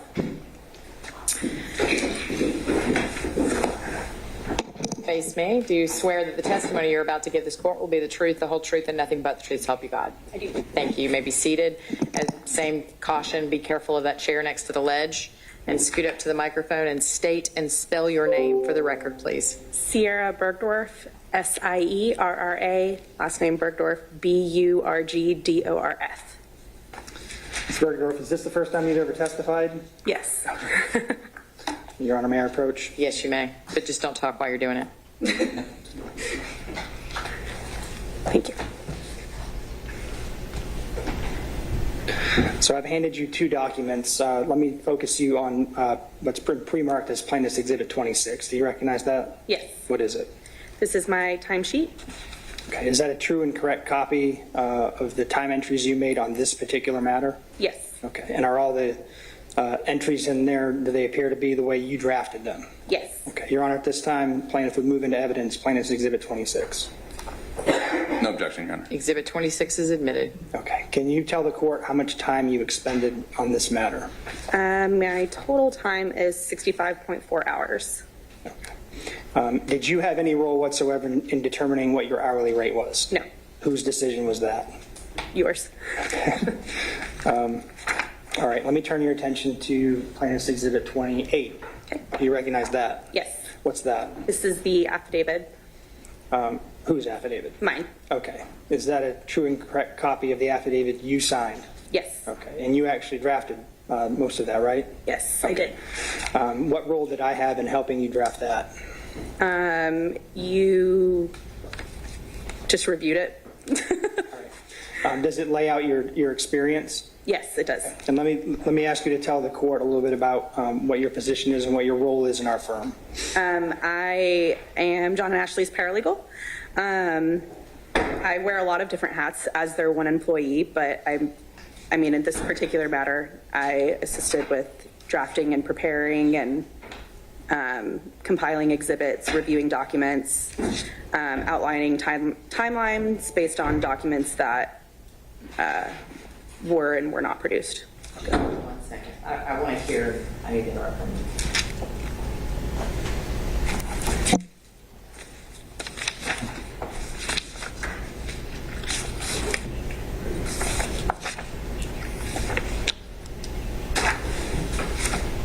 Sorry for the interruption. Go ahead.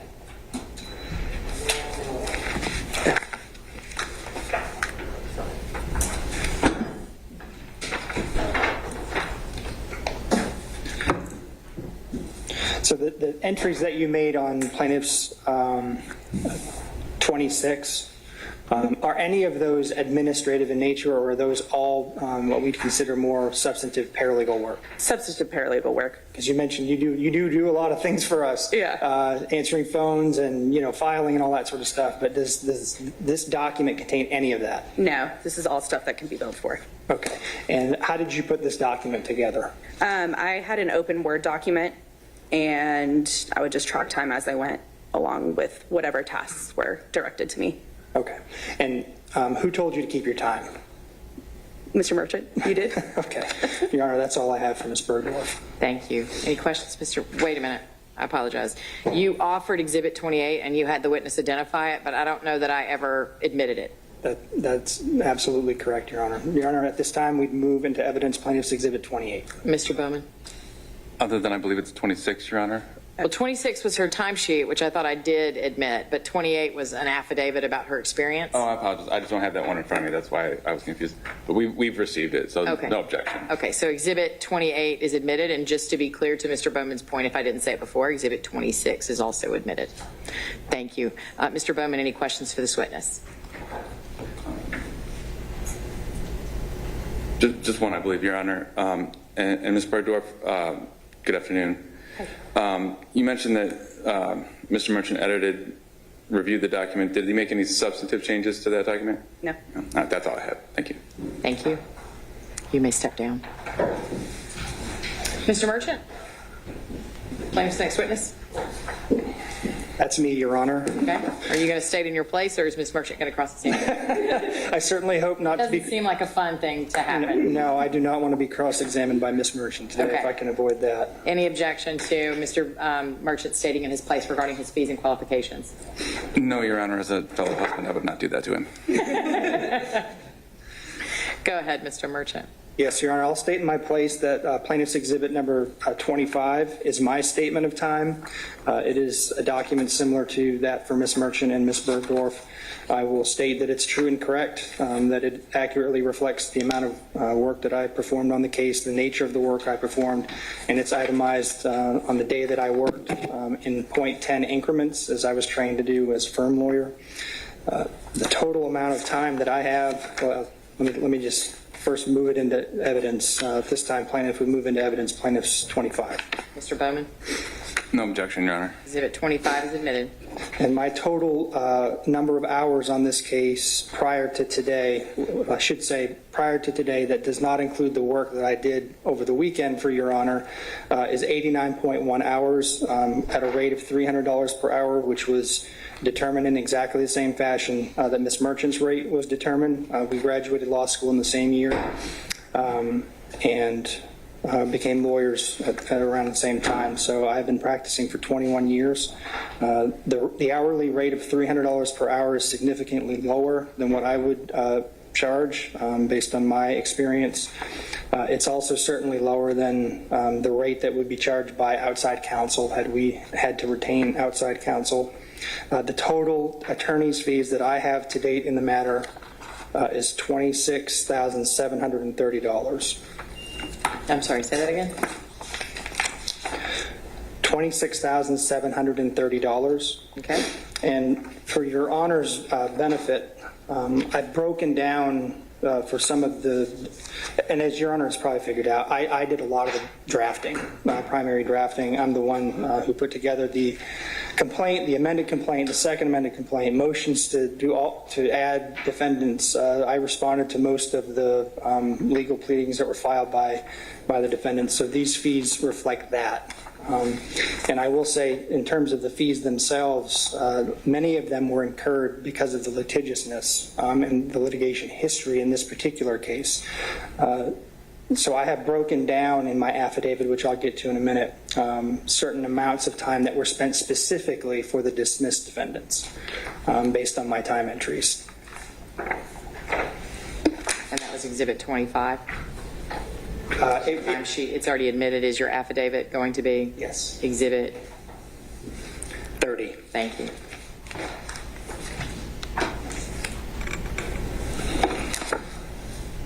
And also, I don't know that I got Ms. Bergdorf's Exhibit 26 and 28 as the actual exhibit. I'm going to hand them all to you Thank in you. one grouping, Your Honor. Fine. Yeah, this is both.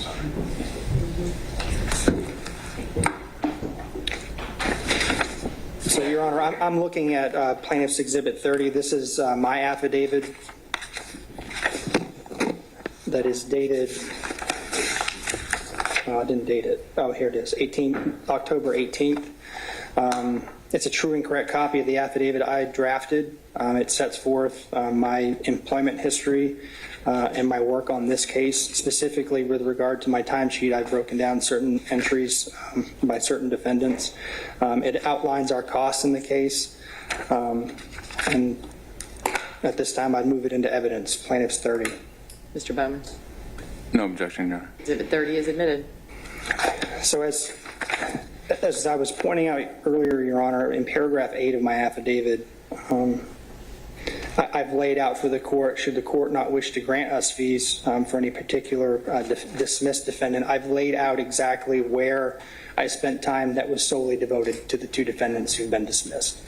The rest of the work was a collective work involving all the defendants, because in many cases they had overlapping arguments, or they all filed the same type of motion. So for the most part, with the exception, I think, of 8.2 hours, all of the hours that were identified in my cost sheet were all reasonable and necessary in light of the work that had to be done.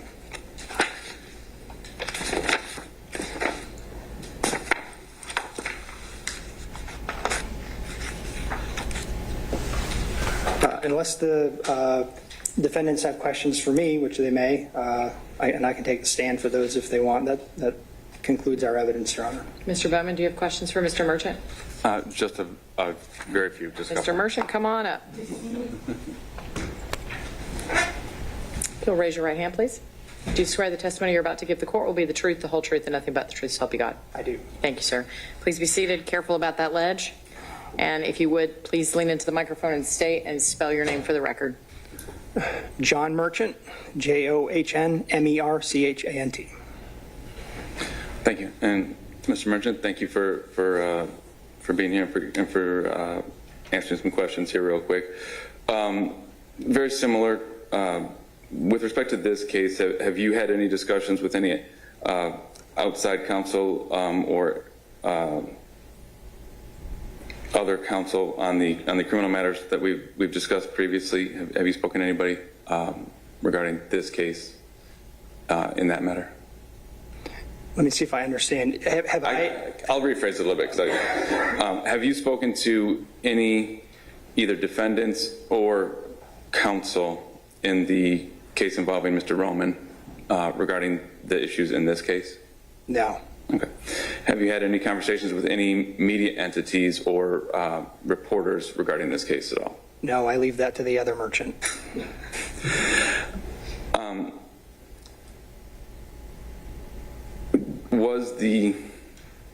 Was the ongoing criminal matter a factor in any manner in how you developed either the theories or the complaint in this case? No, absolutely not. And are any of these documents that have been received in this case, are they being utilized, or do you have plans to utilize them in the criminal matter? I don't represent Mike Roman currently. Okay. This merchant does. Are you aware of any plans to do such? To represent him? No, to utilize the documentation. No. Okay. All right. And has anybody outside of your firm discussed this case with you or the strategy in the case? Not the strategy. The fact that it's pending, yes, because other lawyers have asked me about it. Okay. So I have spoken with them about the status of the case, yes. Who have you spoken to? To name people individually, I'm not sure. Whenever I'm in the courthouse, people will ask me about it, generally, from Cobb to Fulton, wherever. Are any of those people? There are a lot of folks who've asked me questions. I could be here all day telling you exactly who. Are any of those people involved in the litigation in the criminal matter, to your knowledge? I'm sure at some point I did speak with some of the lawyers representing defendants in that case about the open record suit, but it would have been in passing and not in any detail at all. Are you able to identify who those people would have been? It's the defense team in that case. I think you know who they are. Did they provide you any input or advice on this case? No, absolutely not. Okay. With that, Your Honor, I don't have any other questions. Okay. Anything else to rehabilitate yourself? No, Your Honor. Okay. Thank you, Mr. Merchant. You may step down. Any additional evidence, Mr. Merchant? I think you said that you were concluded, but I wanted to make that more formal. Yeah, no, we rest. Okay. Do the defendants have a motion, or the defendants have evidence, or which order do we want to take that up in? No further evidence, Your Honor. Okay. Do the defendants have a motion? Yes, Your Honor, we have a motion that we're allowing Ms. Allaby to argue for the purpose of arguing this motion. Just some background information as to why we could not sign off on the motion. Mr.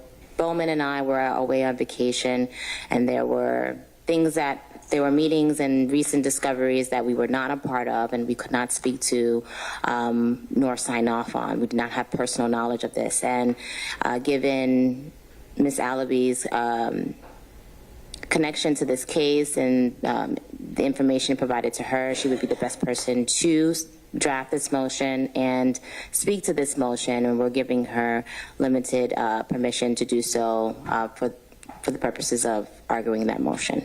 Okay. Go ahead. Let me go back a moment to something I said at the beginning, right, in terms of the motion that you actually filed, which, by the way, has now been accepted, and I can see it in Odyssey. I just wanted to restate what I had said about, I think, the most efficient way for us to handle this. I understand that part of your position is that you're going to seek sanctions, et cetera. Also, right now, procedurally, the appropriate action here, right, is going to be a motion for directed verdict, I understand from you, which is also what was filed. What I wanted to be clear about is that now is the time for you to argue a directed verdict, which goes to whether or not the merits of the underlying claim have been satisfied in the principal case, number one. To the extent that you wish to ask for sanctions or attorney's fees, my belief is that that matter is not yet ripe. And so if you can please try to isolate your address to the court now to focus on the extent to which you believe the plaintiffs have not offered evidence that would satisfy the required elements of their claim, subjecting it therefore to a directed verdict. Okay. I think I'm clear on how the court is directing me. And thank you for the opportunity to come before you, Your Honor. We are asking that the court make a finding in our favor. At this point, the court has heard the evidence in this case. You've heard testimony in this case. You had the opportunity to hear from our chief of staff, Mr. Bond. You've had the opportunity to hear from the plaintiffs in this case. The record is also supplemented with multiple affidavits and business record certifications and responses to the plaintiffs' request. And so there is a clear record that the plaintiff has not met their burden under the law with regard to a finding in favor of the plaintiffs. Judge, we are here, and I'm going to try to thread this needle as gently as I can. Our position is that we are here not because the district attorney's office or Madam District Attorney Fani Willis was not responsive to the plaintiffs. To the contrary, the record is clear that we were in fact responsive to the plaintiffs. But there has been no evidence that has been provided, only argument and supposition that the district attorney's office has not complied with the Open Records Act or acted without justification in this matter. We have not been negligent in any of our actions with regard to the multiple open records requests in this case. And Judge, in all candor to this tribunal, the reason that we are here is not because of this Open Records Act. We are here because of the criminal case that is pending against Michael Roman. This open records suit has been filed in order to essentially get information to relitigate the disqualification that was heard in the criminal case and to add credence to plaintiff's argument with regard to that. It is not lost on the defendants in this case. When this lawsuit was filed back in January, on January 30th of 2024, mere days before briefs were due in the criminal matter, that is not a coincidence. It was intentional to add credence to calls for disqualification of the district attorney in that criminal case. This entire lawsuit, this case, and why we are before this court is to accomplish three goals on behalf of this plaintiff. It is to impact the criminal prosecution of her client this upcoming election. It's our position that there has been bad faith on behalf of the plaintiff and that this suit is being used to harass and intimidate the district attorney. And I will save the unjust enrichment portion for later as pursuant to the court's direction. But we, the district attorney's office, District Attorney Willis, have established by and through testimony in the record that there is absolutely no reason to find in favor of the plaintiff at all whatsoever. And essentially, we are relitigating a number of issues that took place in the criminal prosecution and the disqualification motion. And unfortunately, the plaintiff, like I said, filed this suit in order to bolster her assertions in that criminal case. That should not happen. We should not be relitigating matters here. The information that is requested. Well, forgive me for interrupting, but let me just be clear. We're not relitigating any of those matters because I have no authority and thankfully no responsibility to relitigate any of the issues associated with Mr. Roman's prosecution or that larger prosecution. I understand the course. I'm sorry. Right. And so I'm just saying, I promise you that I will not take up any invitation to relitigate those issues because I don't want to and I don't have the authority to do so. I understand. It is our position that that is what the plaintiff is trying to do here. It is our position that that is why this litigation, this suit has been filed. It is our position as to that is why we have received and been inundated with a number of subpoenas. Subpoena power has been abused in this situation, as it was similarly in the criminal case. We have a number of individuals within our office that were subpoenaed pursuant to this case that is before your honor that were never even called as a witness. District Attorney Willis, the plaintiff's asked to hold her in contempt, did not properly subpoena her. It's all explained within this motion, did not properly subpoena her, have not filed in notice or anything of that nature. A signed return receipt was not filed with the court pursuant to the law. I would refer the court to the case of Harkness. Let me get the citation for you, Your Honor. Harkness versus State, 225, Georgia Appeals 864, 1997 case, which states very explicitly, and in that case, the appellate contended that his trial counsel was ineffective and he failed to secure counsel's attendance for a motion for new trial. Counsel attempted to serve Harkness attempted to serve trial counsel by way of certified mail, and the court noted in that case that proof of service of a subpoena in this matter requires the filing of a signed return receipt with the court, and the same is not in the record. It's directly analysis. Let me interrupt. Okay, so this is why I wanted to separate out some things. So a good bit of what you're complaining about now, right? I can't give anybody legal advice, but there's a procedure for you to say that that was in bad faith and that we incurred attorney's fees or whatever associated with a party who was ultimately dismissed. Like, there's a process, but right now the issue in front of the court is, and this is what I'm struggling with. To my understanding, there's never been a dispute that the records that were requested by the merchant law firm are public records that are subject to the ORA. I've never seen it asserted as a defense in this case. I've never heard it argued by any of the attorneys in this case that the records sought were not public records that are subject to the Open Records Act, separate and apart from the ruling I've made that the DA's office is subject to the Open Records Act, unless, of course, the Supreme Court tells me tomorrow that I'm wrong, right? Mm-hmm. So if they are, in fact, open records, and the request made by the merchant law firm was clear enough that the custodian could understand what was being requested and attempt to comply with it, does the fact that an attorney intends to use those public records to their advantage in another piece of litigation, why does that matter? Judge, I think it all is related. We in the district attorney's office are dealing with a plaintiff who has filed a complaint, has alleged all manner of information about the criminal case throughout that complaint and the amended complaint concerning the criminal case and why she's requesting this information has been expressed and has not hid at all at any juncture of this case or any other case that her purpose and the goal of requesting these open records, requesting the documentation that she has provided to the district attorney's office is to undermine the criminal prosecution. I think it's all intertwined in why we are here, why this case was filed, why it is. Right. But respectfully, so there's two issues I'm hearing you say, and I think they're separate, and I'd like to get an answer separately. Mm-hmm. One is this aspect of harassment of the DA's office. That's a separate thing, okay? And I obviously want to be sensitive to concerns that that's what is trying to be accomplished through this litigation. But we're going to put a pin in that for a moment right now. My question is, as a zealous advocate for their client, what is wrong with an attorney saying, I am aware that there are public records that I can request through a statutorily allowable procedure that I might use to assist in the zealous defense of my criminal defendant client. What is wrong with that? Judge, I've never said anything is wrong with zealous representation. Prior defense attorney right here. I believe that it is important that we have defense attorneys who zealously advocate for their clients, that look at all possible defenses, that make sure that they are covering every base.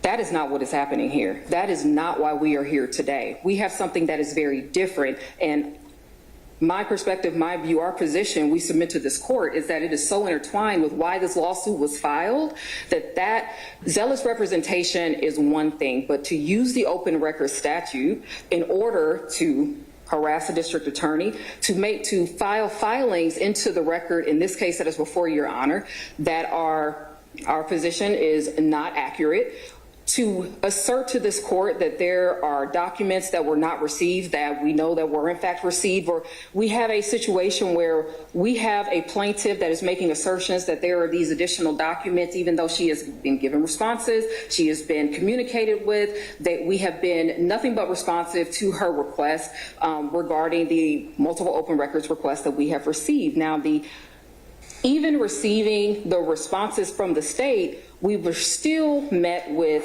this assertion that, one, we were derelict in our duty in some regard, that we were negligent in some regard, that we have not complied with this statute. And what I am trying to probably and artfully communicate to this court is that those assertions were made for the sole purpose of undermining the prosecution in the criminal case. That has been the driving force of what led us here, and that is very different than zealous advocacy. We are outside of the realm of zealous advocacy.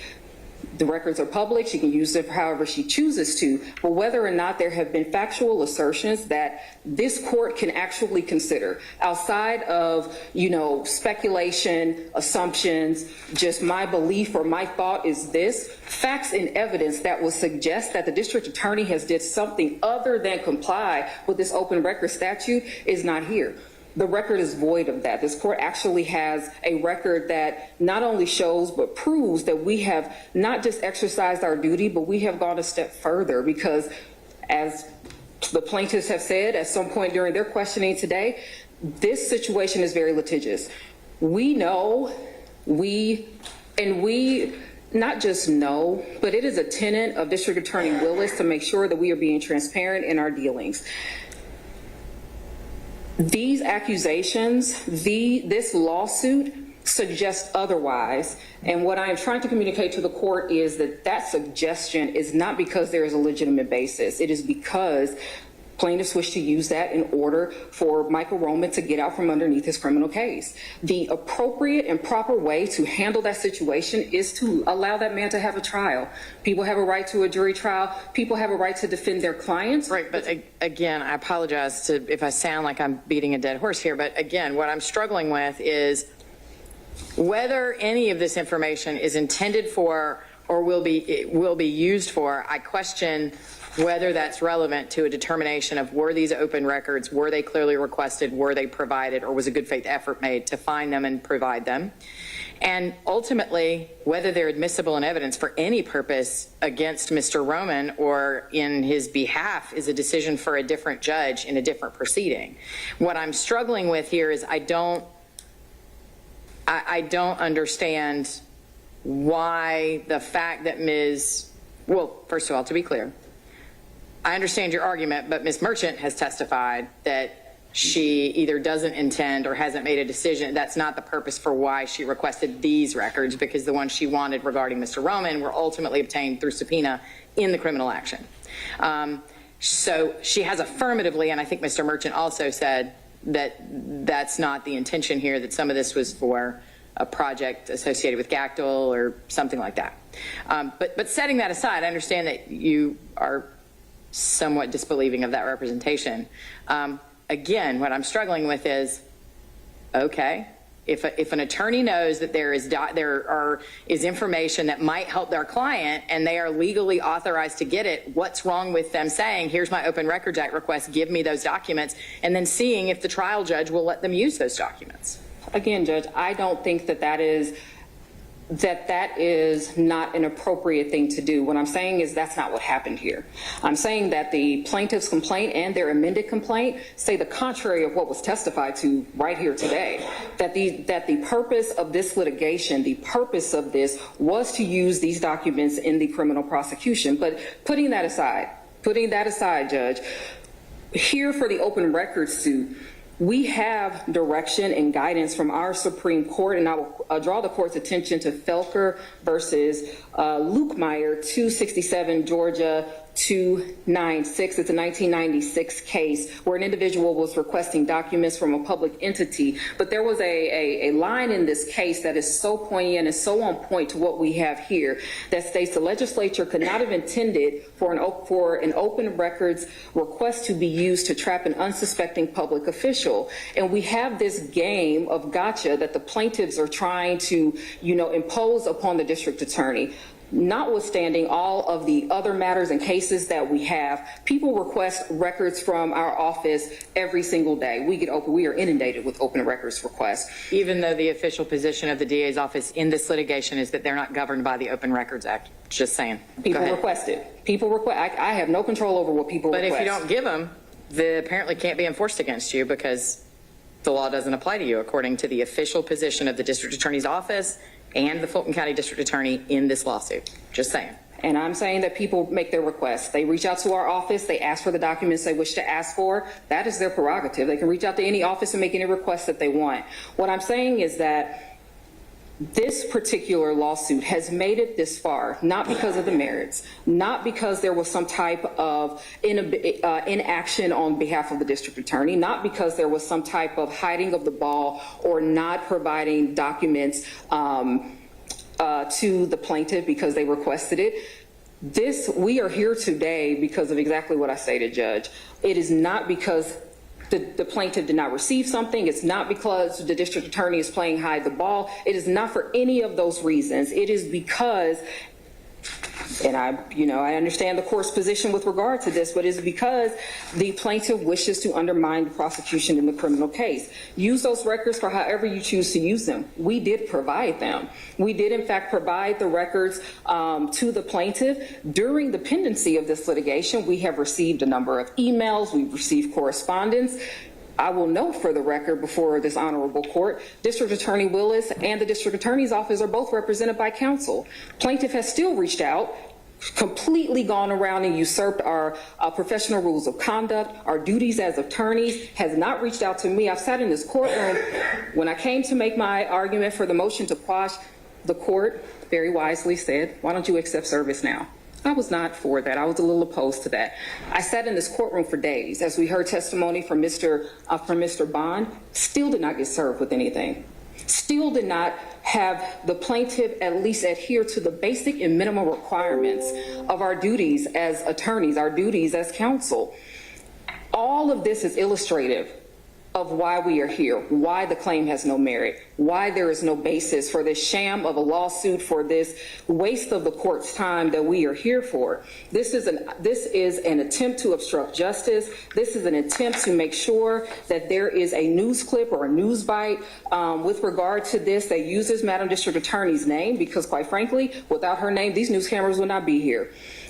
What I am telling this court is that there should not be, and I'm asking this court to not rule in favor of the plaintiffs, to rule in favor of the defendants, because based on this record as a whole, evaluating the record as a whole, the filings that were made ahead of testimony, assertions from plaintiffs about not needing injunctive relief, and now we're here on injunctive relief, the multiple requests are not even the issue, because again, plaintiff has received those things. It is truly the conduct, the extension of this lawsuit in order to ask for those attorney's fees, and I won't go any further than that. But all of this is to serve a particular purpose, and it is not because they did not receive documents. It's not because we are violative of the open records statute. It is to undermine this prosecution. It's to impact this criminal prosecution, the election, and to harass the district attorney's office. And as such, we are asking that this court find in favor of the defendants. Thank you. Mr. Merchant, your response? Hang on just one second. Can you go?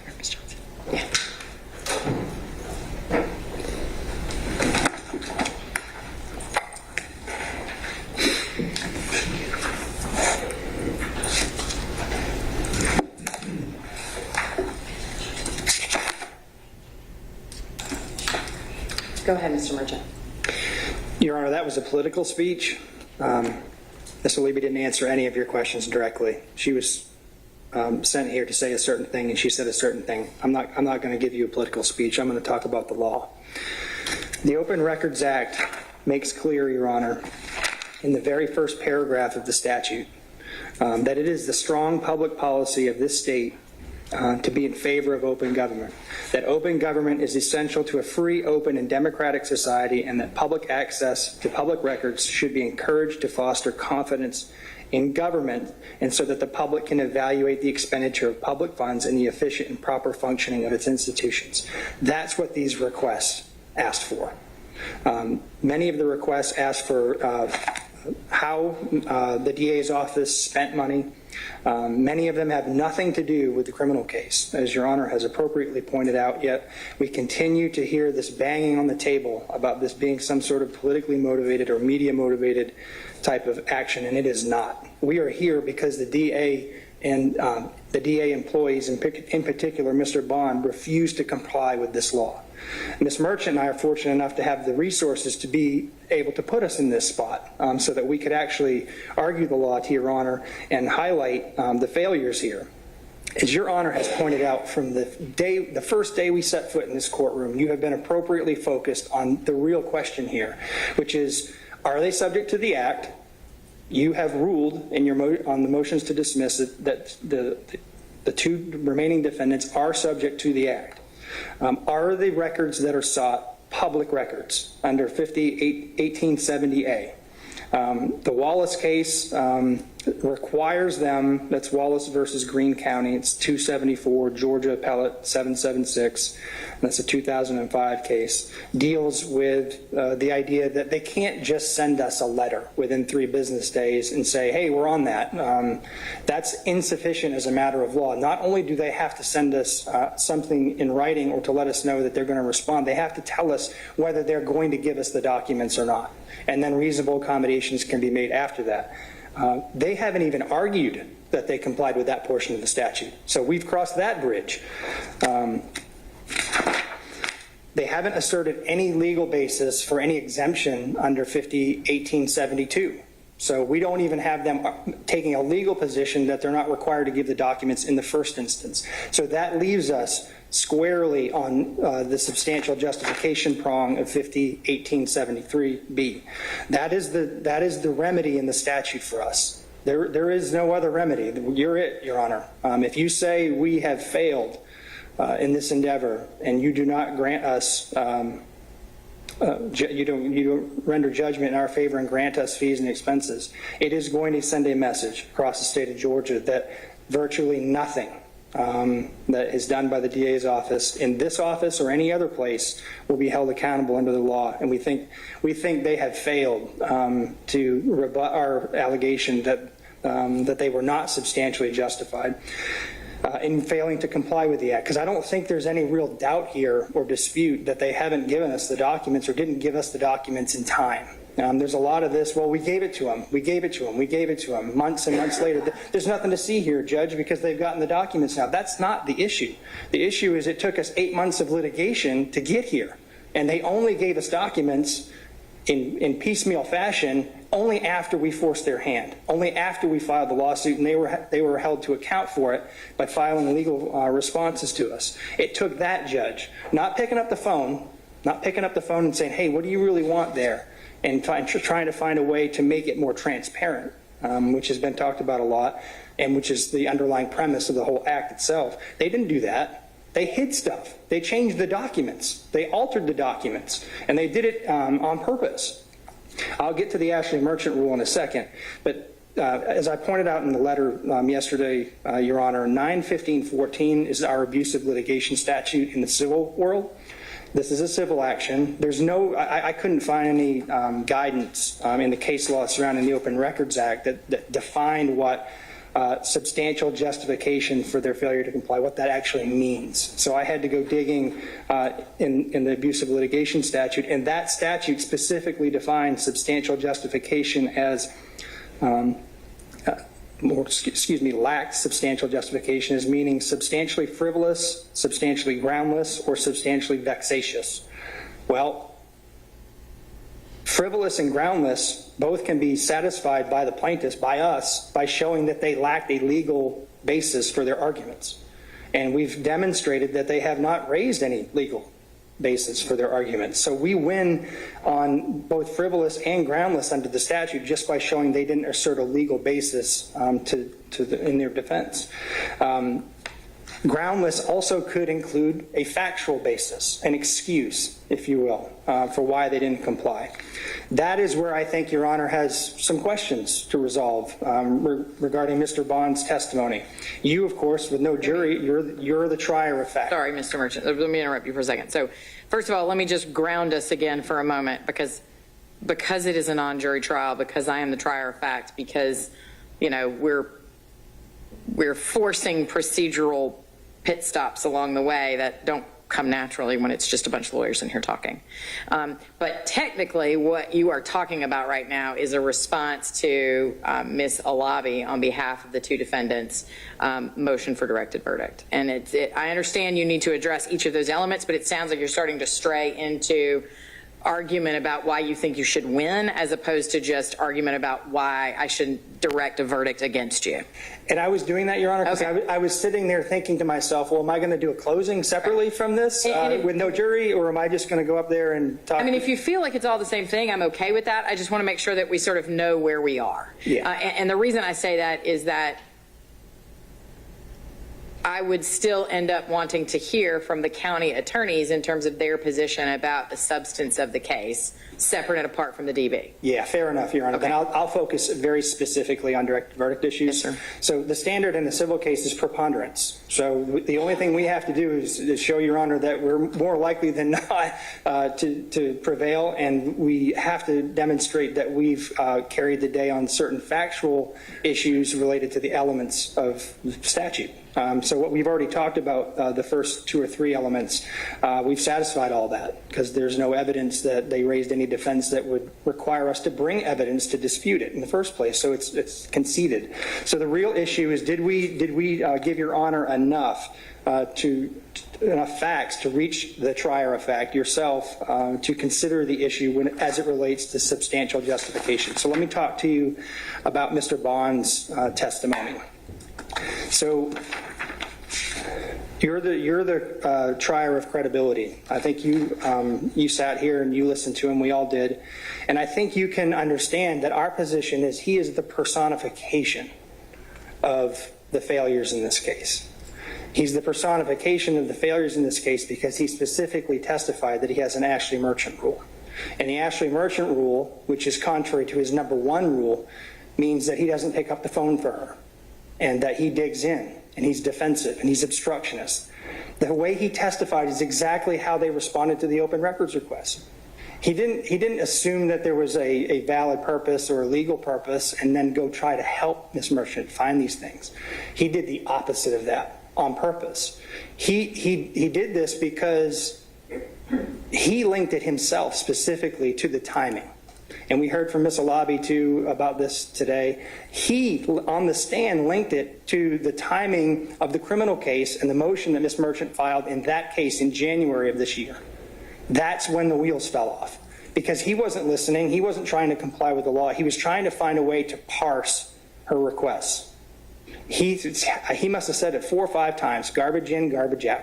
So that's his excuse for failing to comply, because he decided, I'm going to determine that's garbage in so I can give garbage out. And he did that on purpose because he was not going to communicate with her. So the excuses he gave, and I think this is something fairly that Your Honor needs to consider, is the credibility of the excuses he gave. Because frankly, under the statute and under the interpretation of the definition of substantial justification, you've got to find, frankly, that you believed him. Not only did you believe him, but that you believed that they were substantially justified in relying on these excuses for failing to comply for some 9 to 10 months. Even in the face of a lawsuit where he I'll get to in a second, claimed he never read, and then said he believed it to be frivolous. So the cyber attack, he claimed at some point that part of the reason they couldn't comply was the cyber attack. That only applied for a very short amount of time. It certainly it's understandable that they would have difficulty responding, at least electronically, to certain things because of the attack. We're not questioning that. But what happened when it was over? They didn't go back and start to redo it and fix it. They didn't do anything like that. And not only that, on the stand, he didn't even attempt to link up the cyber attack with any actual delay. He just said in general terms that they had a cyber attack. He didn't say in this specific case how it prevented him from responding to Ms. Merchant appropriately or timely under the law. Excuse number 2. The January 9, 2024 request was not elevated to him. This appeared to be, from my view, someone trying to throw an employee under the bus. But because it wasn't elevated to me, I was not aware of it. We know that's not true. At the time that he testified to that, he was not aware that Ms. Merchant had an email from September of 2023 with he and Erica Willingham on it, showing very specifically that he had talked about critical mention and that they had actually prepared these documents in the prior year. But he told Your Honor under oath that he had no idea what critical mention was in January of 2024. We know that's not true. When he got caught with his hand in the cookie jar, he tried to pivot around it and then finally had to concede, well, yeah, I did deal with that. That's my name. His name on the email was Dexter Q. Bond. He also told you that he didn't know who Dexter Q. Bond was when Ms. Merchant showed him the forfeiture documents with his name on it. It's just incredible. So he's with regard to the failure to elevate, this is, if it's anything, it's a failure to train the employees properly. Let's assume that he didn't have a nefarious reason for testifying the way he did, and that he was actually telling the truth, that wasn't elevated to him. Well, it cannot be the plaintiff's burden. It cannot be the citizens of Georgia's burden to train employees who are dedicated and responsible for responding to Open Records requests. It's just not, that can't be a function and it can't be a defense to justify not timely complying with the law. More importantly, Your Honor, if that excuse held any water, it certainly lost all the water by January 26th, because we know he wrote a letter to Ms. Merchant outlining all of the issues. So to the extent it wasn't elevated prior to January 26th, we know Dexter Bond was involved going forward starting on January 26th. So what in the world justifies the period after January 26th through September and even now when we still don't have some of the documents? Excuse number 3, Mr. Bond assumed the first matter was resolved because Ms. Merchant didn't specifically follow up. And when she was on the stand today, I heard questioning about this as well. Did you follow up on every single little thing? And I think Your Honor even asked Mr. Bond, what happens if you say no responsive documents? Is it the plaintiff's burden or the citizen's burden to ask, are you really sure about that? You know, that's not what the law contemplates. The Open Records Act certainly doesn't contemplate us having to cross-examine the agency's responders. We can't do that, and we can't do that for one very important reason, which Ms. Merchant pointed out today. We have no idea how they keep their documents. We don't know who the custodians are. We don't know whether they're stored electronically. We don't know if, in this case, there's an IT department that has superior control over electronic information. We have no knowledge of that. You'd have to be somewhat sophisticated across the board to figure out how different agencies store their documents to be in a position to cross-examine, or, in his words, follow up about things that we may not even know about. I think the 44 pages is very instructive, Your Honor. He was very cagey about that, and he was cagey for a reason. They altered the documents. There's no other way to put it. And to give the benefit of the doubt, I think it may still be problematic, because even if the court doesn't assume that it was intended to obfuscate anything, the holder of the record can't have it both ways and say, I'm not required to create a document that does not exist in order to respond to you, but then in responding to you, create a document. That those two things can't coexist. I'm not as willing as you are to assume that it was intentionally done to obfuscate, but it is still problematic. Right, and exactly, Your Honor, because I think, you know, He hemmed and hawed about that considerably when Ms. Merchant was questioning him about this, and he could have easily just said on the stand, yeah, that was a compilation that she put together and she took stuff out. He could have said that, but he spent 15 to 20 minutes arguing with her about whether it was a compilation or whether information was actually missing from the document initially. And then finally he conceded, yeah, there's stuff missing. And then he, as an open records officer, we asked him specifically, you know, what's your obligation under the Open Records Act to produce a copy, a true copy of the document? And he wouldn't answer it. He said for some reason he just didn't know. And then eventually he conceded, well, yes, I do have to produce copies. But my larger point, Your Honor, I think is the way he testified is very important, because I think it establishes the mental mindset they had when he responded to these requests. And so I think the reason why that's important, I know Your Honor doesn't want to get into the machinations of the intent, and I totally understand that. But the reason why it's important is because it colors his testimony about these excuses. Because if he can't even tell the court in candor why that document is not an original document and won't concede it's an original document, that's the thing. That's the personification of this problem and why we're here today. So the final excuse that I noted was they were just too busy to comply. That's not a defense to an open records request. It's just not. It's certainly not a defense to an open records lawsuit. They have to find a way to operate within the confines of the law. There's no exception in the statute that says I get a pass because I'm a larger county, I'm a larger agency, I have more employees, or I have more requests. That doesn't carry the day. So that argument falls flat, Your Honor. So, and I'll save the linkage to the legal standard for later, but I think based, and I'll be candid with the court, there's been talk of why we didn't call all these witnesses. We subpoenaed everybody under the sun. We called blah, blah. We intended to call those folks. First, they filed motions to quash everybody. They did not want us to talk to those folks, or did not think we needed to as an initial matter. But two, once Mr. Bond took the stand, I looked at Ms. Merchant and said, I don't think we need anybody else. I think he has just made our case for us because of how he's testified. So that's why we didn't bring a laundry list of folks in here, because it was unnecessary. I think the court has plenty, based on his own testimony, to find that we have overcome a directed verdict. Well, on a final point, Your Honor, before we get into the issues in closing, is this issue of vexatious.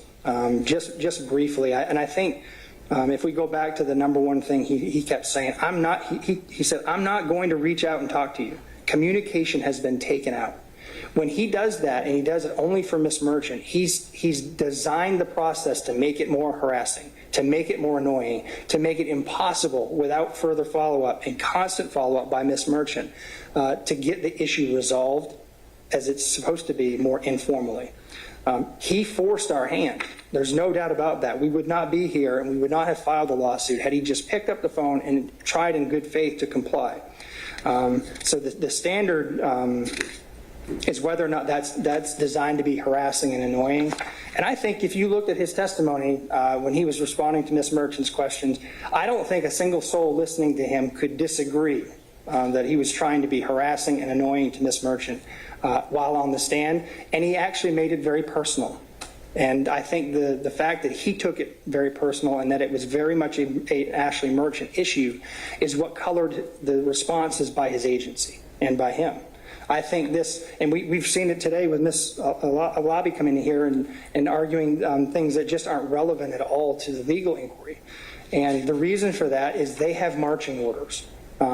Whether they're appropriate or not in the context of open records is not our fight. It honestly isn't. It's, did they give us the documents when they were supposed to? Do they have an excuse for not giving us the documents when they were supposed to? And if they have an excuse, is it justified under the law? And we think we've shown through Mr. Bond and through the evidence that we more than satisfy directed verdicts. We'd ask Your Honor to deny the motion.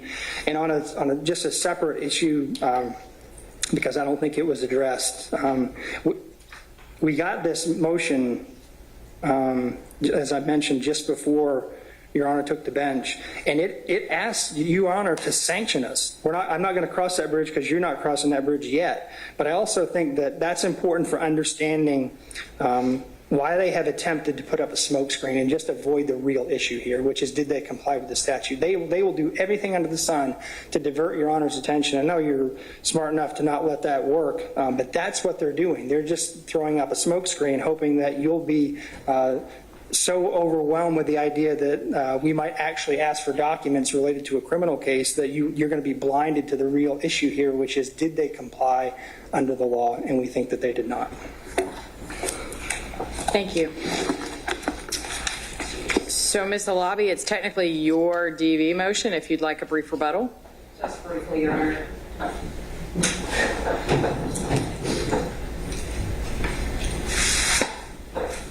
Judge, to counsel's his last remark, certainly this court would not be overwhelmed by a mere motion. This is something that is done in the regular course of any litigation. It is appropriate in fact, in procedure, and in substance. This court has heard the testimony. There was a lot of discussion about the testimony of Mr. Bond, how he testified, what he testified to. Some of this, as the court has directed, counsel will be reserved for closing arguments, but specifically with regard to Mr. Bond just picking up the phone and calling the plaintiffs, the Open Records Act does not require that procedure. That is not something that the state or any agency is required to do. I agree it doesn't require that procedure, but Mr. Bond testified that his typical handling of Open Records Act requests that he didn't understand or for which he needed more clarification were to call the requesting party and ask for that clarification. And then he testified that he would not speak on the phone to Ms. Merchant and did not extend to her the same courtesy, which I acknowledge it was a courtesy, not a requirement, but that he did not extend that courtesy to her while he did extend it to other Open Records Act requesters. And that is in compliance with the law. We do not have to extend that to those individuals that we do not extend it to. That is an extra, it's a professional courtesy. It is not a requirement. The law does not direct us or mandate us to take that particular step or to take that action. It additionally does not mandate us to do that with someone who has not been candid with the court in their filings and or with other testimony regarding the same Open Records Acts. So in this motion that was filed to direct the judgment, there is a section, and I will... Ms. Alabi, you have said several times that you didn't believe Ms. Merchant or the Merchant Law Firm, who's the actual named plaintiff, was being candid that they were lacking in candor to the court in their requests. What is it that you think they failed to disclose to me? Where do you think they exercised a lack of candor? Yes, Your Honor. So specifically, we, as I stated to the court earlier, we have a number of individuals that reach out to either the county or our office asking for certain documents. We have some folks that have, prior to plaintiff's request, asked for almost mirrored exactly the same thing that the plaintiffs have. We actually included that within our motion, along with, I believe it's Exhibit C, that goes through what those documents are. Some of them are in regard to critical mention. Some of them are in regard to what's the subject of this litigation. And so we see these mirrored requests that have come in. Mm-hmm. You know, I have been very careful with my words on what the evidence shows with regard to what has been filed into the record, what the evidence does show this honorable court. And it does appear as if the plaintiffs are, which is my understanding as to why Mr. Bowman asked Ms. Merchant when she was on the stand about whether or not she was working with other individuals, because the information that we have and now the court has based on the filing is that that information was already either mentioned or provided to the plaintiffs. And so okay, so hang on. So I think I'm following. I understand now what you're saying is that you think Ms. Merchant was not being candid with the court because the documents that she was asking for, that she instituted this lawsuit to obtain, she already had from somewhere else. Is that, or knew that they already, like somebody else already had them? Is that it? Yes, Your Honor. Now, I want to be very clear because unlike the plaintiffs, I'm not going to assign, you know, something to someone that I don't have 100% facts of. As I've drafted in my motion, we do have reason to believe that the plaintiff is acting in concert with other individuals requesting the same information, the same documents, but and again, having those provided. This is what I keep pushing back on. Why is that wrong? Tell me where in the Open Records Act statutory structure it says that you may not ask for records in concert with or on behalf of, or that you may not ask for documents that are otherwise Open Records Act requests that you already have. I mean, maybe that goes to the issue of substantial justification, but you're saying it as if they would be prohibited from asking for it, and that's where I'm not quite following. I'm not saying it as if they are prohibited from asking. Again, people ask for stuff from us all the time. What I'm saying is when we as attorneys file complaints before this court and make allegations and talk about what we do have and what we do not have, as is the subject of this Open Records lawsuit, we have to be very careful about what we put in those filings. Okay, well, to be clear, unless you're going to point me to a paragraph, right? I'm not aware of any allegation where Ms. Merchant said, I don't have. Ms. Merchant said in her complaint, I requested and was not given by the DA's office. That's different than saying I don't have those documents in my possession. That's not the same.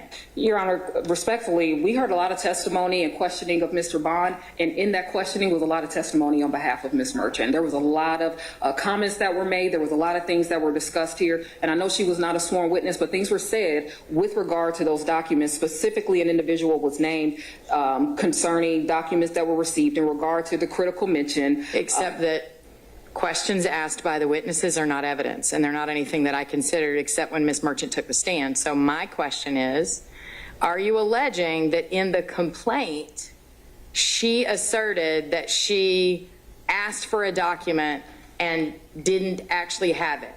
Right? Because that might be an issue of a lack of candor, although it's questionably relevant because, again, I'm not aware of any requirement that said, I mean, yes, it all goes to substantial justification, but that's what I'm struggling with is I am able to essentially ignore Ms. Merchant's questions because when she was questioning Mr. Bond, she was acting as a lawyer and her questions aren't evidence.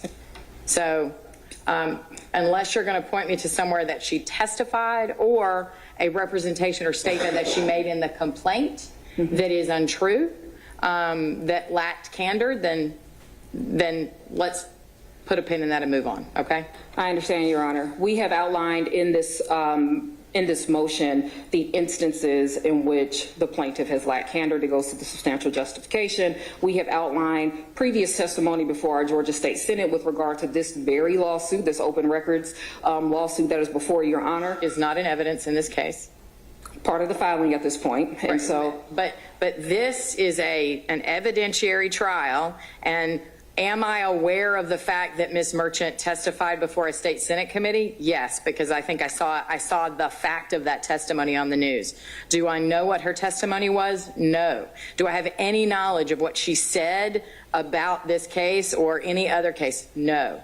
And it's not in the record, right? That is not evidence before me other than that I am generally aware that Ms. Merchant testified in front of a state Senate committee about this Open Records Act or about her ongoing issues with the DA. It is now, I'm sorry. Go ahead. Yeah, it is now part of a filing that is in the record. And so I wanted to bring that to the court's attention, that is the reason that, one of the reasons that I come before Your Honor making this argument and specifically reference those instances. Now, I understand the court's position with regard to streamlining this particular argument with regard to directed judgment, because that's the portion that we're at right now. Okay. So we have outlined all of that within the motion, but this is certainly just back to the point of not what a common practice might be within an office and what the law requires. And there is no making of a new law because that is a practice within the office. I think it is the right of any state agency, the district attorney, the district attorney's office,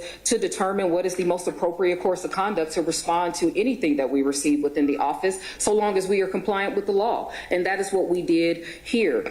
Mr. Bond testified to the responses that he gave within a timely manner. We did send a number of letters, and this will be more outlined during the closing portion of this case. But we did respond with letters of inquiry, letters of, hey, we will get this information to you within a certain time frame.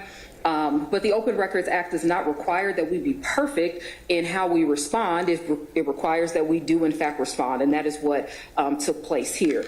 We were picking up the phone is not necessarily appropriate in certain situations. And in this situation, what was most prudent, what was most appropriate was to make sure that we documented and sent the requesters information concerning the individual requests, that we exercise diligence in providing the answers to those requests, and that we did provide at every turn in this case responsive documents that responded to the request. If there was an exception, we noted what that exception was and provided that to the requesters. And we exercised diligence in making sure that we responded in a timely manner. Plaintiff talked a little bit about the cyber attack and not knowing whether or not who keeps certain records, but I think that we are comfortable as practitioners to say we know that the IT department handles information technology. That would be very different than what the district attorney's office would do, that they would have a certain expertise in keeping digital records. I don't know. I think we should probably put that off to the side, because that is one issue, one aspect that troubles me about all of this, which is that the county attorney's office has taken the position that Fulton County was never a proper party here because no requests were made to it. But yet now the line of questioning I'm hearing is that apparently Fulton County's IT department is entirely separate and somehow has authority, which I highly doubt, to go into the district attorney's office's emails and decide what gets responded to on a Public Records Act request. I feel like we should just I don't think we should go down that road right now. Understood. I don't know that that's how that works either. Right.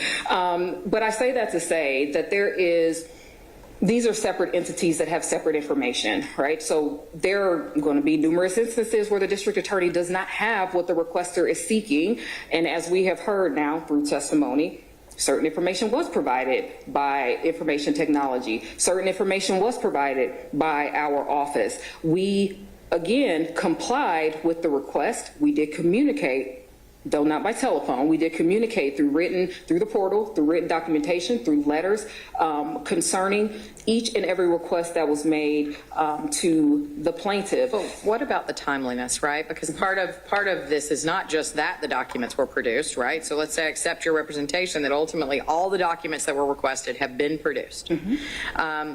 One of the requirements is that it be done timely, and it doesn't seem to be really at issue that these documents weren't provided timely. And theoretically, I'm sure that the merchant law firm, part of their argument about why they're entitled to at least some of the expenses is because the responses were not provided timely in compliance with the statute, and they had to expend fees to get the documents some, months later. So, Judge, the Open Records Act requires that we respond within those 3 days. We might not have those records within those 3 days, but we did provide a response. We did ask for the plaintiff's patience in compiling, or excuse me, not compiling, but in gathering those documents, providing those documents. And so the Open Records Act does not require that within 3 days, we just magically wave a wand and here are these documents. Responding, which we have done, to the requester, giving them a time frame in which we anticipate being able to provide those records is exactly what happened here. It's exactly what Mr. Bond testified to.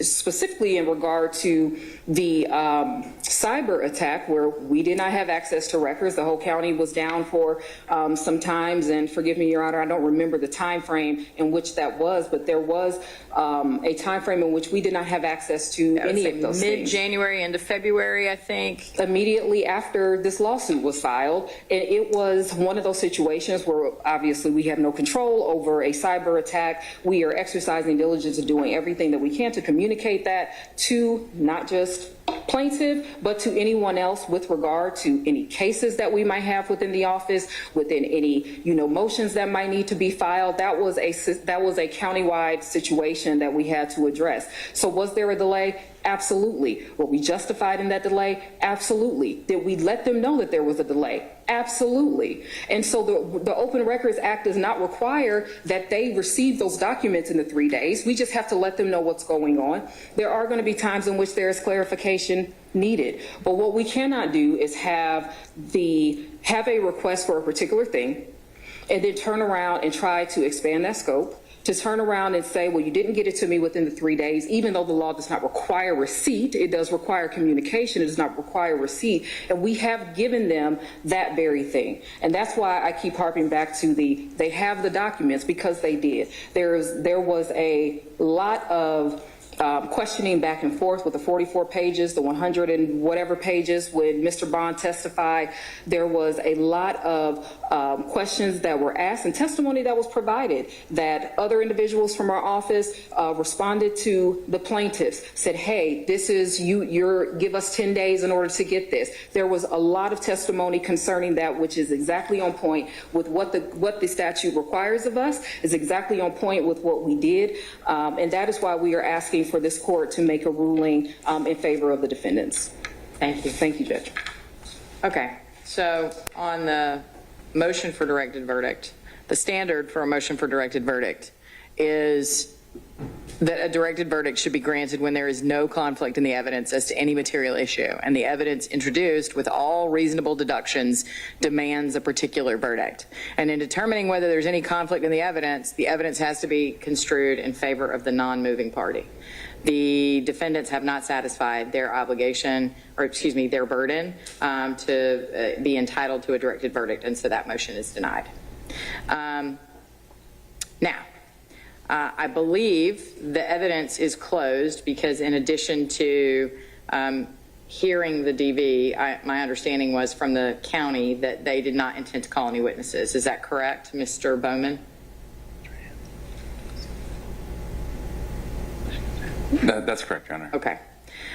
So that means where we are is on argument regarding whether or not a violation of the Open Records Act occurred, and if it did, was was either party not substantially justified in either their request or in the compliance with it. Mr. Merchant, do you want to, well, technically, since we're adding procedure back and forth, do you want to reserve and waive, or do you want to open and close? Well, I want to make it easy for Your Honor. Okay. I think in large part I did lay out the legal basis for finding liability against the defendant, so I don't need to belabor the point. If Your Honor has specific questions about the liability or the damages issues, I'm happy to raise them. I just want to, I don't want to reserve. I want to talk now. Okay. If that wasn't obvious. It was. Go ahead. So I do want to correct one thing, and I think fundamentally this may be where the rubber hits the road in terms of why they think just sending a letter is sufficient. That is not the law, Your Honor. We're hearing for the first time today from a lawyer who has not represented the county or the district attorney's office until today, at least as far as we're concerned, that all they have to do is send us a letter that we're trying in good faith. That is not what the law says. The Wallace case specifically deals with the timing issue. That's the microphone.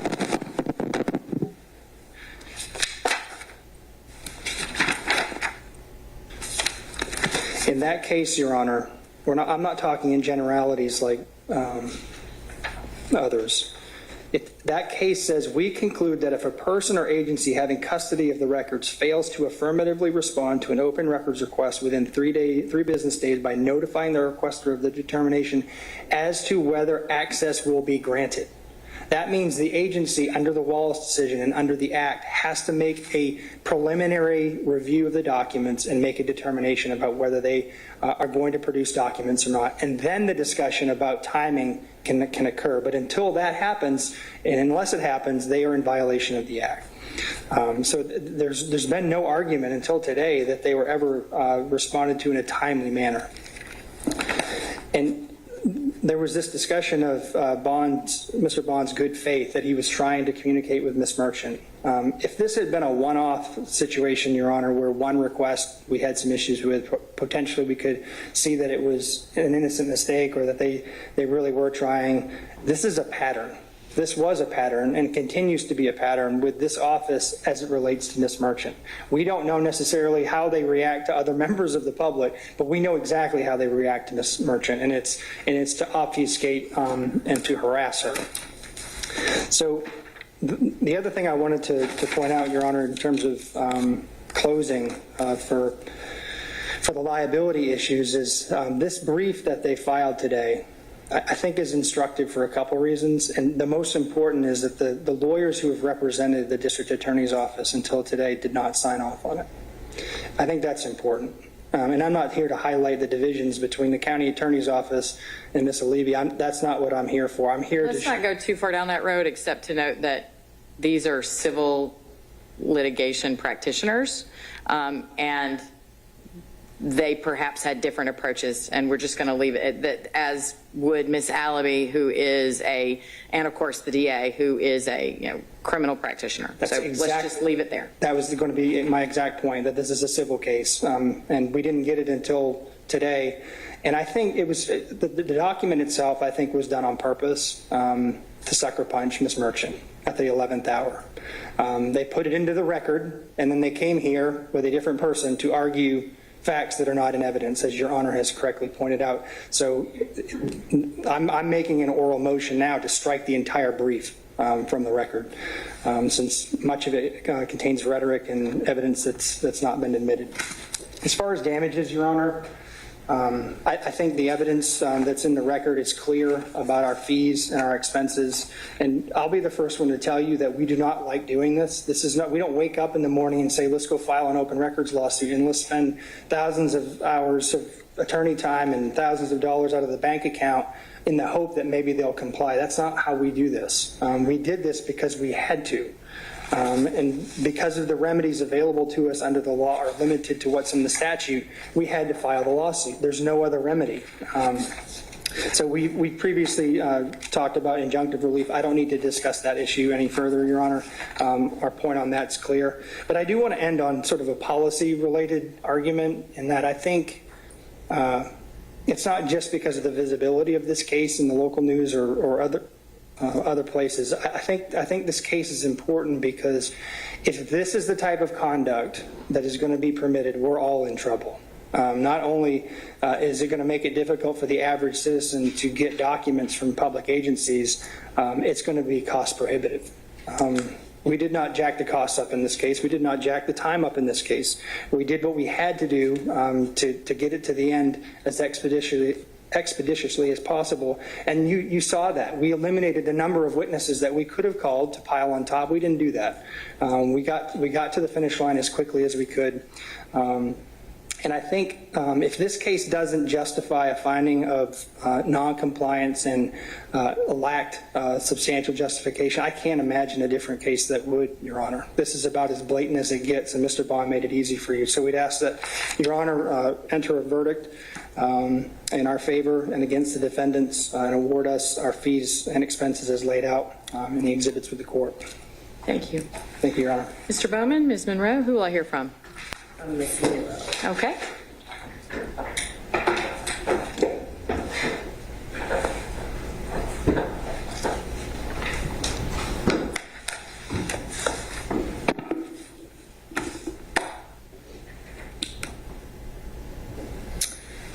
Good afternoon, Your Honor. So after 3 days of testimony on this matter, it's clear now more than ever that the plaintiff has failed to introduce evidence sufficient to demonstrate that the DA or the DA's office acted without substantial justification or negligently in complying with the Open Records Act.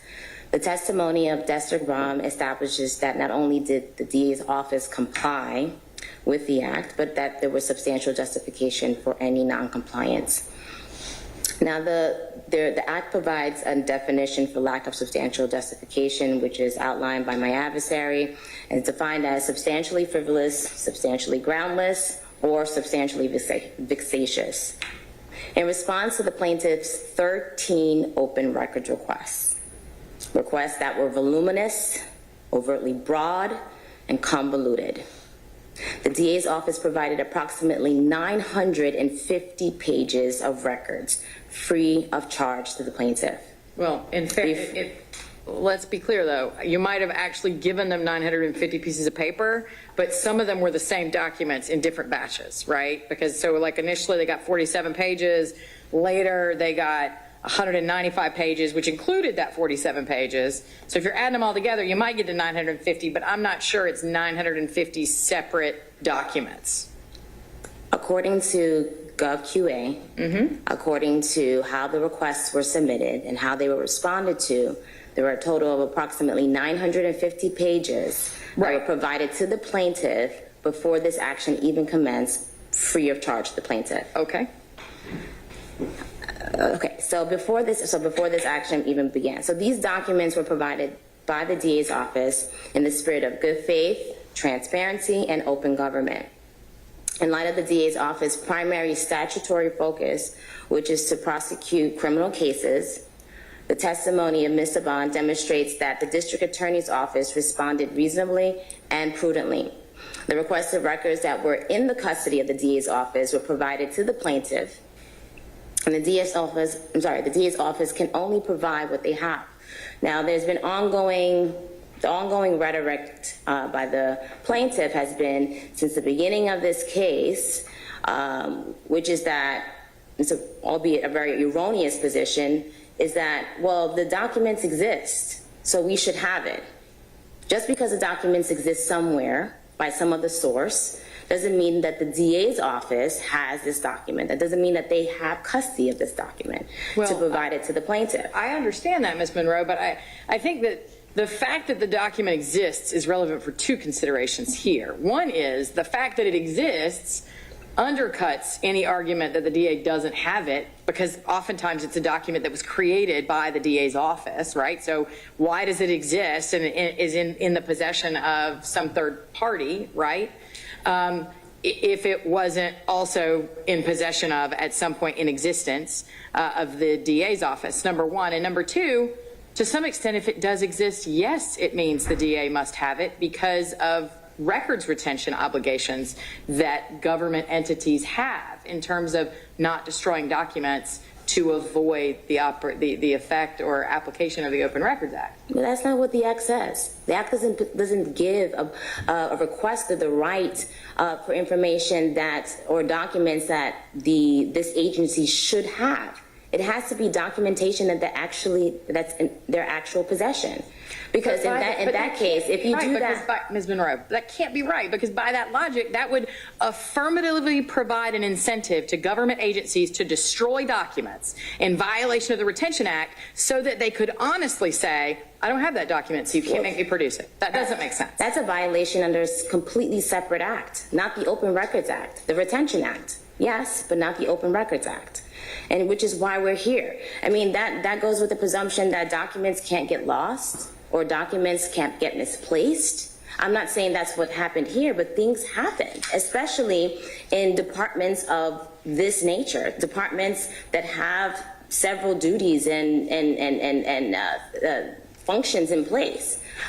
So to say that because they should have the document and they did not provide the document, knowing that it has been communicated that they do not have the document, is not what the Open Records Act was designed for. Well, I think part of the issue here is whether or not it appears that there's a routine process or a good faith effort to locate the documents. And that part of the problem here is that if it seemed as if there were a routine process that were always followed, or it seemed as if the individual had engaged in a good faith effort to identify and respond, then perhaps accepting the representation that those documents didn't exist, right, would be a little easier.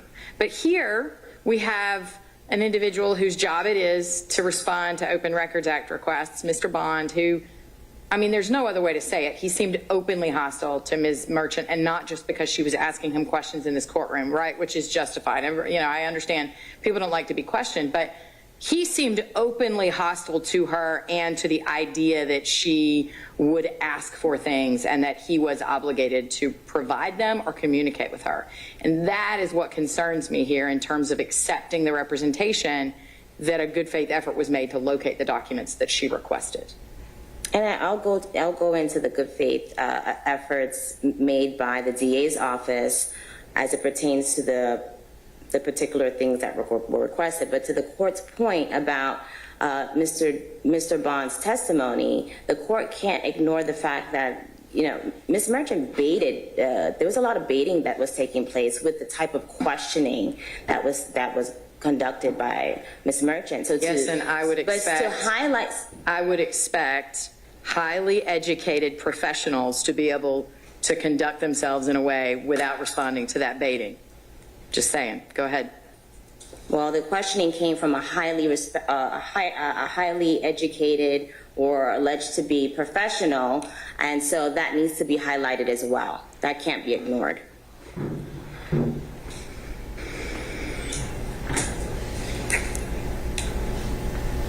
I just need a moment, please, to regroup myself. Thank you.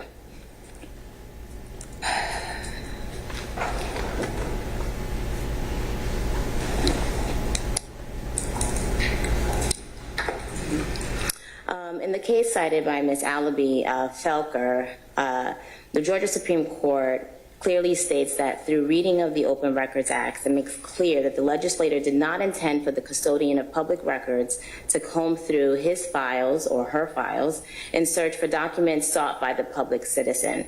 To the contrary, all of this was required. All that is required of the public record custodian is that he or she provide reasonable access to those files that are sought. And I'm going to go address these things one by one. And I want to highlight to the court that this case has been a moving target from the very beginning.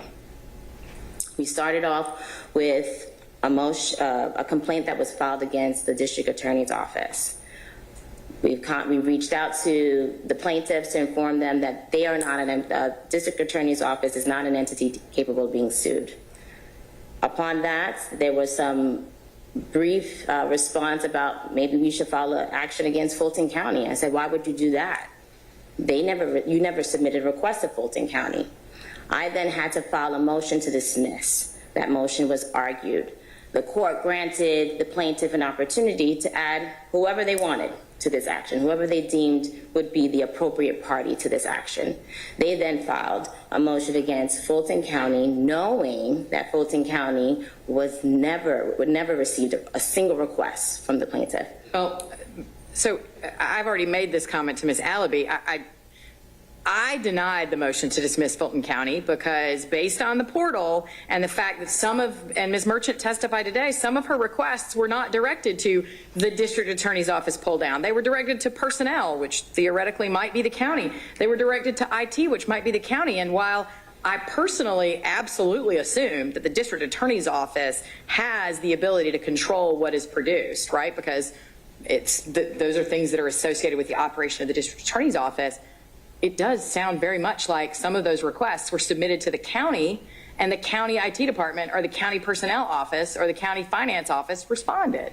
So I don't. Right, but those are not the requests that were outstanding in this case. Well, I understand, but I'm just saying, Ms. Monroe, you're not going to change the outcome here, right? You're not going to persuade me on this issue of reminding me what the procedural happening of the case was, because I'm the one that ordered the procedural happening of the case, right? I mean, I know that the county takes issue, not the county. I know that the defendants take issue with the procedure that I use to allow all 4 of these defendants to go forward, but you can file an appeal at the appropriate time if you don't like any ruling that I enter, right? I've ruled on the motion to dismiss. The county is no longer a party to the action. Their requests to the county are no longer at issue in the case.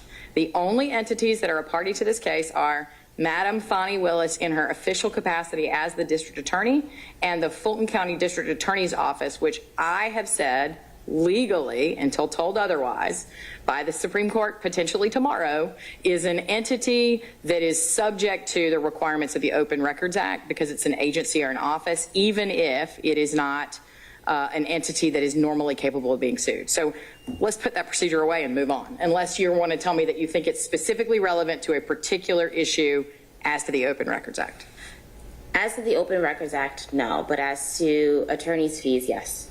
Okay, and that's fair enough. I understand why you would take issue with that. And I was just trying to take a, I'm sorry to cut you off, Your Honor. I was just trying to take a chronological approach to my, to this closing, but I understand I'll address that later. So right now I'm only addressing the Open Records Act violation, not attorney's fees. Okay. Okay.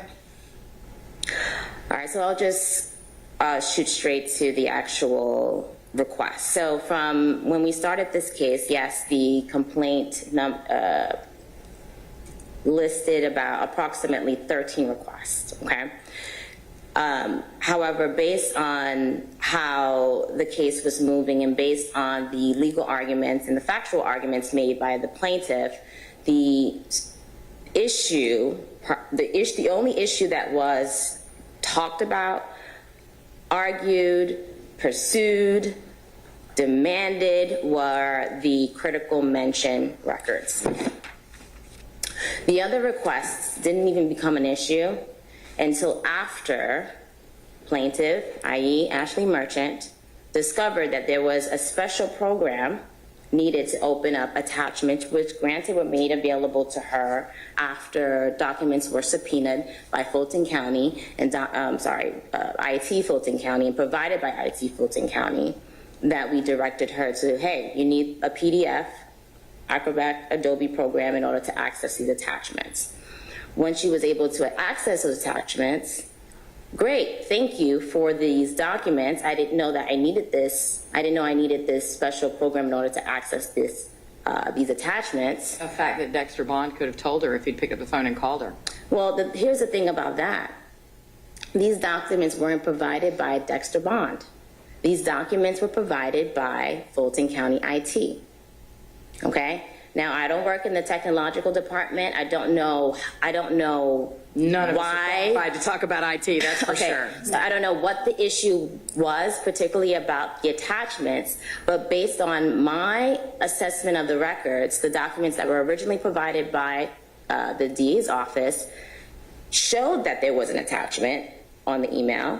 They would look like a hyperlink, but for some reason you couldn't click on it. Every time you try to click on it, it would not open up a document. And I'm assuming that's the same issue that Mrs. Merchant ran into. Fast forward, we're in litigation, subpoenas are issued. Not just one to Fulton County, a total of 18 subpoenas that were issued in this whole entire case, 18. The critical mention subpoena that were issued back in August, I think those were about 6. Don't quote me, maybe 12. Hold on, I'll tell you right now.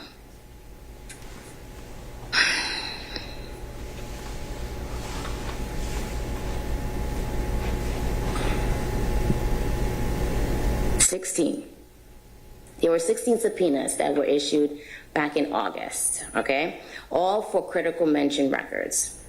There were no subpoenas for a list of hirees. There were no subpoenas for forfeiture reports. There were no subpoenas for, I forget the other, branding, promotional materials, NDAs, none of that. Why? Why not? Why not do that? Right? Because it wasn't about that. It was about the critical mention records. Now they're provided, right, by IT. Granted, we have business record certifications signed by several members from the DA's office saying, hey, we got these records from IT. We didn't provide these records. We didn't have custody of these records, but IT did. And we reached out to IT, and this is what was provided by IT. We had someone, and I'll save this issue for the attorney's fees regarding all the other members that were subpoenaed in this matter to speak to the point of expansive litigation. But nonetheless, granted there were 44 pages of documents that were provided originally before this action commenced, and there was close to 400 documents that were provided as a result of the subpoenas. But the point is, that point is still irrelevant, because the subpoenas did not mirror the actual open records request. The open records request, the original open records request as it pertains to the critical mention documents, were very general. They did not provide any specific emails to be searched. Do you know how many employees work for the DA's office? I don't even know that number. Right. However, the request demanded from the county responded to Ms. Merchant, to my knowledge in this record, and said, we don't know what you're asking for, please clarify. I'll tell you why not. Because the subpoena, are you talking about the request pursuant to the subpoenas? No, I mean, it's clear that the county attorney and everybody all got together and figured out how to respond to the subpoenas. I'm talking about the Open Records Act. I thought I understood you to be saying. I understand what you're saying. Yeah. So you're right. They did not reach out and say, hey, we need more detail. No, why? They didn't have to because Ms. Merchant didn't ask for that. You know what she asked for? Hey, I need those reports. I need those attachments. I don't have those attachments. She didn't ask for certain emails to be searched. She didn't ask for certain search terms to be searched. The point that I'm trying to make to the court is it would be unfair to compare the request from the underlying open records critical mention request to the subpoenas because they're two different requests. I have no intention of doing that. Okay. My job in an Open Records Act request is to look at the request that was made, to determine and assess if it was clear and understandable, and then to look at the responding party, assuming that they're public records that are subject to the Act, and determine if the government entity made a good faith effort to respond or was substantially justified in not responding. So to me, the subpoenas are, I agree with you, irrelevant, the responses to the subpoenas, except to the extent that, as I understand Ms. Merchant's argument about what she got in response to the subpoenas is the fact that those documents existed, they would have also been responsive to her Open Records Act request, and the fact that they were produced in response to a subpoena means they should have been produced in response to the Open Records Act request. And I disagree with that point. Here's why. Because those documents that were produced, those attachments, those analytical graphs, those reports that she was seeking, right, in her follow-up communications to the DA's office, they were not provided by the DA's office thereafter pursuant to the subpoena. They were provided by IT's office, the IT office. So why that is, I do not know. It could be a technological issue, a technological mishap. I don't know. But the documents were not provided as a result of it being in the custody of the DA's office. And that's a distinction that I want the court to understand. So this gets us right back into this whole, was Fulton County a proper party or not a proper party? Because this is where I don't think that the DA's office can have it both ways, right? If these are emails that were called by the IT department of Fulton County from email addresses that end with fultoncountyga.gov, right? And they are the email address of Kevin Armstrong or the email address of Fani Willis or the email address of whomever, other people's names that were mentioned in here, Jeff DeSantis, then are those not documents that belong to the district attorney's office? And how are those emails not in the district attorney's possession, given that they're her emails? And if they're not, then isn't Fulton County a proper party and should have remained in the lawsuit because they're in their possession, which again, can't be the answer because there's no way that the district attorney's office doesn't have the ability to say, don't you dare produce my emails, Fulton County. I think what the issue is that it's not, so Fulton County, let's just be clear, is not the proper party here, just by way of using the, and I understand the court ruled the way that it ruled. I'm not trying to re-argue that. Right, I understand. But the way that it works is that a request is submitted to either Fulton County, right, by way of its respective departments that fall under Fulton County, i.e. IT being one of them, or it's made to a department that is not under Fulton County.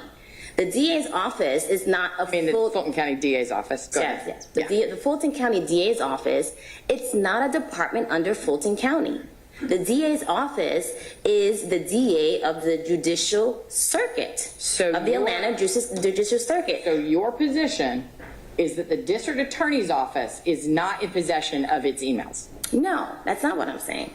What I'm saying is that they're very separate and apart from Fulton County is what I'm saying. So that's why it's very important when requests are submitted, right? And maybe there's work that needs to be done in clarifying that distinction, because Fulton County is the only county under the Atlanta Judicial Circuit. Get what I'm saying? So oftentimes, Fulton County and Atlanta Judicial oftentimes Circuit. those things get blurred. Those lines get blurred. Oftentimes, because we're the only county. But the reality is that they're very separate. The DA is a state elected official. She does not fall under Fulton County. She's not a Fulton County employee. But somehow Fulton County has possession of her emails. And this is... I'm sorry, I'm not going to let this go. That does not make any sense. And I don't have the answer to that, Your Honor. Unfortunately, I don't. But because they have access to her emails, does it somehow merge the two?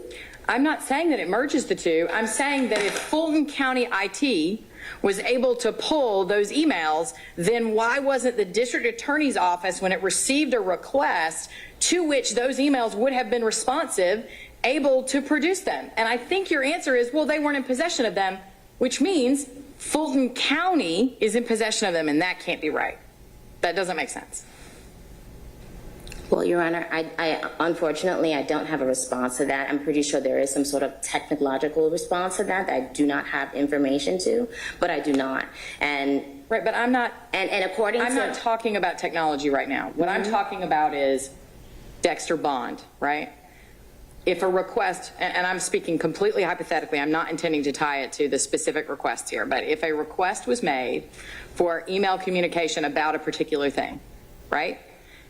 Dexter Bond has the ability to search his own emails and figure out if he has any emails. And the fact that an IT search could be done by Fulton County and locate such emails is a concerning indicator that no such search was made by the DA's office when requested. That's what I'm trying to, it's not a technology issue. I mean, it's, I hear what you're saying, but I do think there's some element of technology to it that we may not be considering here. I'll speak from a personal standpoint. When I've gone back to search my emails for, let's say, things that happened back 3-4 years ago, I can't access those emails. Why? Because they've been archived. I may not know how to do that, but you have an IT department that will specialize in telling you how to do that. Or let's say, for example, if I'm looking for a specific attachment, it is no longer available for some odd reason. I don't know. right. But let me just, I want to move on from this because there's no point about us disagreeing with each other. But I will say that the reason I keep coming back to it is given the requirements under the Open Records Act for designated custodians and the fact that Mr. Bond is the designated custodian, et cetera, I think there does need to be an answer, right? Because for you to say that the DA's office wasn't in possession of these emails that ultimately ended up being responsive, but IT was, and that's how they got produced, then that means that the Fulton County District Attorney's Office is taking the position that Dexter Bond, on behalf of the elected district attorney, is not the records custodian of their own emails. And the reason I say that is physically being able to access it versus having the legal charge to be the custodian of those official documents, two different things. And the reason to me that's two different things is even if Mr. Bond, and I think I heard Mr. Bond testify about some particular issue, well, where there's the DA's IT and then there's county IT. If he's the records custodian of those records, then he would potentially be obligated to reach out to Fulton County's IT and say, search for these documents and get them for me because I need them. They're mine, but you have the ability to find them. And he testified to that. He did testify to that. He testified to his attempts to reach out to IT internally within the DA's office and externally, and to no avail. And I think that has a lot to do with the request itself.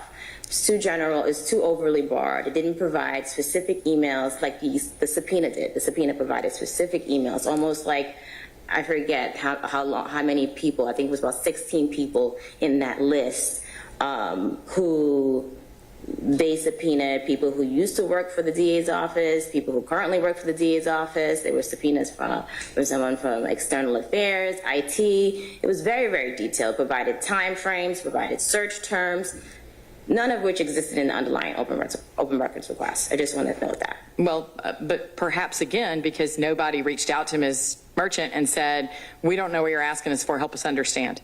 I mean, so I think it's unfair to say that, because when you have as many open record requests as you did in this case, right, to sit here and say, well, if the requester if the requester is only concerned about the reports, right, and that is the only follow-up issue, to now put the onus on the responder to make more inquiry about something that the requester is not even seeking. The requester had no issues with the actual emails that were provided. They just only expressed interest in getting the attachments. My understanding of the obligation to respond is to assess the request, to figure out if you understand what's being requested. And if you don't understand what's being requested, my understanding is there is some obligation for you to clarify what is it that you're asking for. Because otherwise you risk not complying with the statute and it being demonstrated later that it was clear what was being asked for and you just didn't give it to me. And so I'm not sure I agree with you that the district attorney's office records custodian had no obligation to get clarification about what was being requested. I mean, based on his testimony, I don't believe that the request was unclear. You can't have it both ways. Either it was clear and he knew what to give her, or it was overly broad. I never said it was unclear, though. I said that it was overly broad. So in comparison to the subpoena, now that we have the subpoena, right, that the plaintiffs are trying to tie in and merge together to say, hey, listen, they had the documents all along, we didn't provide it, here you go. I think it's unfair to, all I'm saying is that I think it's very unfair to compare. If we're going to compare the two, they need to be the same. And in this case, they were not the same, is what I'm saying. All right, so I'm just going to move on to the confidential agreements. Now, Dexter Bond to testify that originally when the request was presented, based on the communication between the request and the DA's office, it was the open records team for the DA's office understanding that they were seeking requests regarding, seeking NDAs regarding the media. Now, because that was their understanding at that point, in their January letter, the response was no responsive documents. It was not until after. So I think the request said a copy of the NDA confidentiality agreement that employees are required to sign. I don't know that that's unclear. That was in the January 9th, 2024 letter. So if you go to the actual request itself, it had more. There was more verbiage to that, but I remember Mr. Bond saying that there was some reference in this, like in the paragraph, to the word media. So he thought that's what was being asked for. Mm-hmm. But again, did not ask for clarification. Go ahead. Okay. Duly noted. So once we got onto this case as attorneys of record for the DA's office, we ran through the, so I just want to backtrack before we even move on to these NDAs. I'm sorry.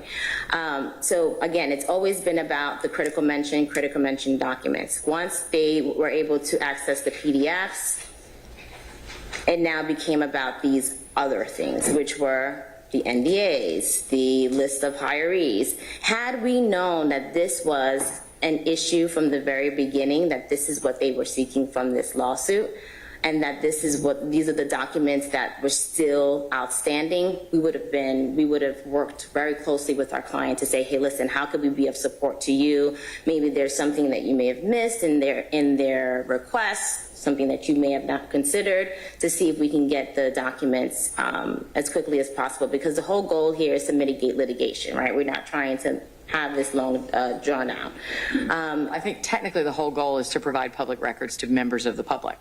Yes, before getting here, absolutely. But now that we're here in litigation, right, is to provide that information, but to provide it in a swift manner, right? Not to wait until the end and say, here you go. As soon as I can get you this information is as soon as I want to give it to you. As soon as I can get my hands on it, now that I know what the issue is, that's my role as the attorney. It's not to win this case, it's to make sure that they get the information and they get the information as soon as possible. To be clear, I don't have any question or doubt that you and Mr. Bowman, when you were involved in the case, endeavored to try and respond in good faith and fully to the extent that you were provided with information and documents to the subpoenas. I don't question that at all. Okay. But that's not really what the case is about. The case Right. is about.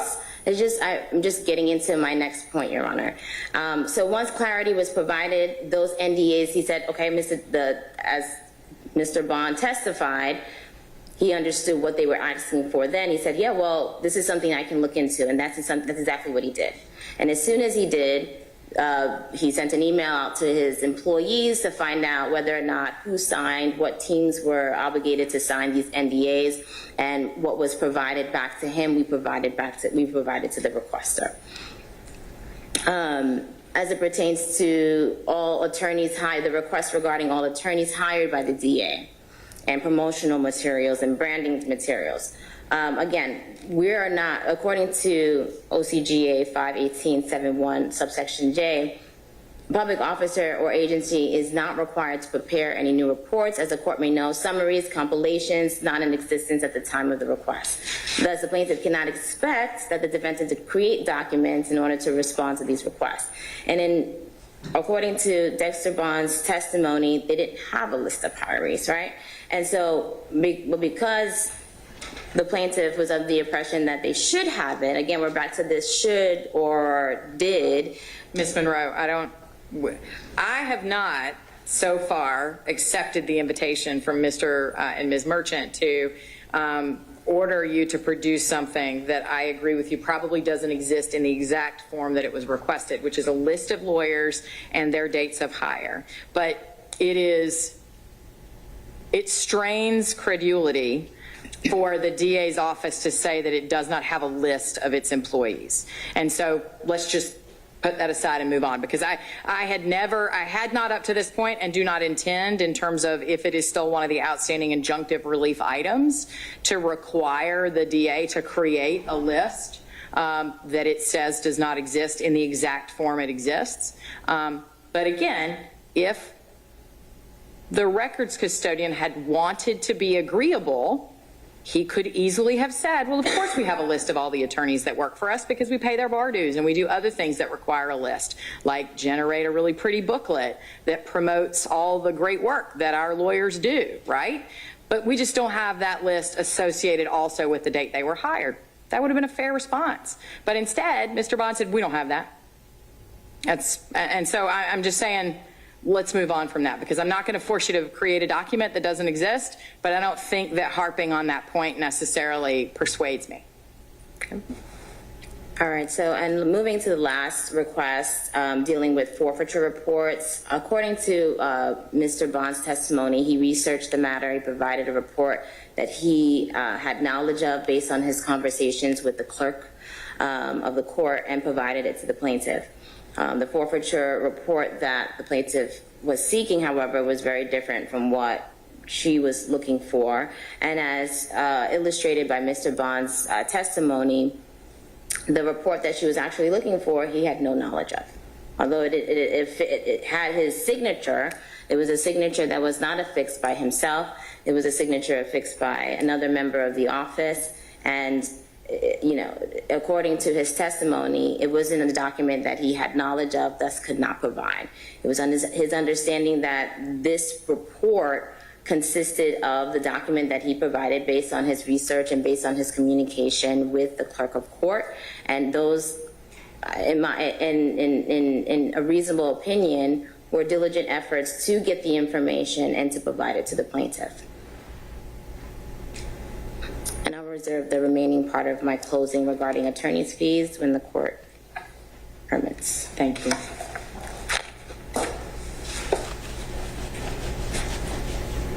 Mr. Merchant? We have nothing for review. Okay. Okay. My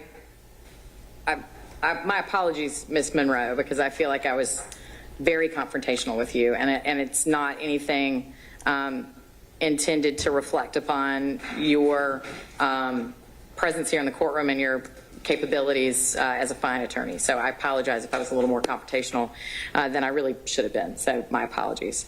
I think that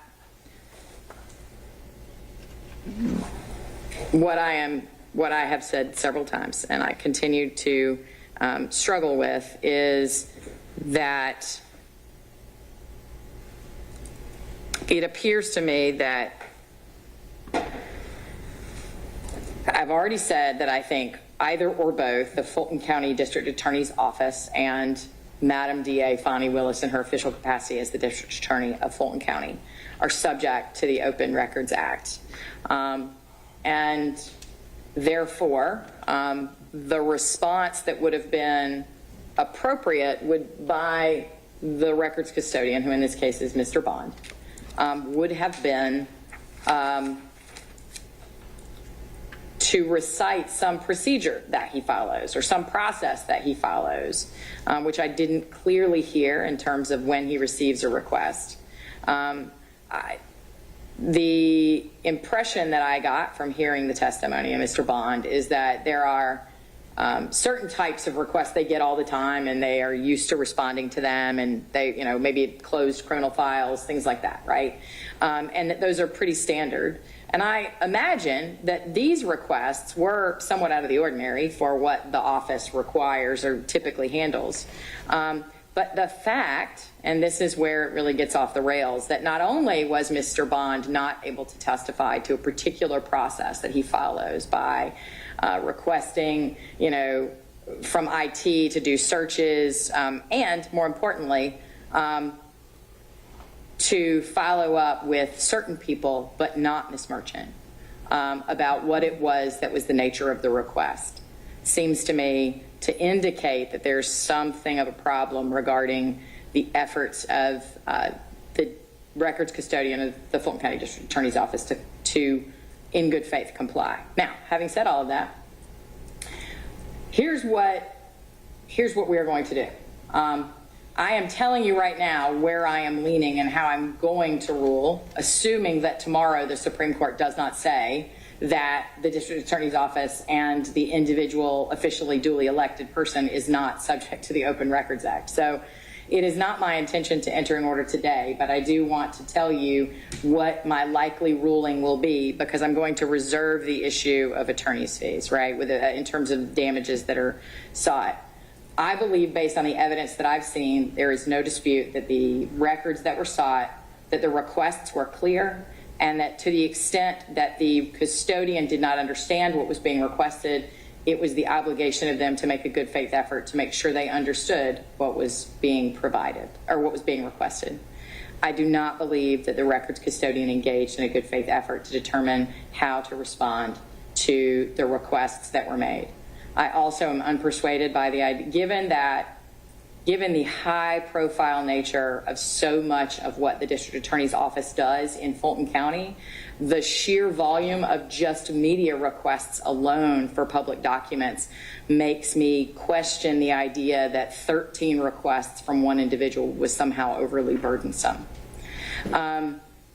Because of that, it is my inclination to find that as to the NDAs, as to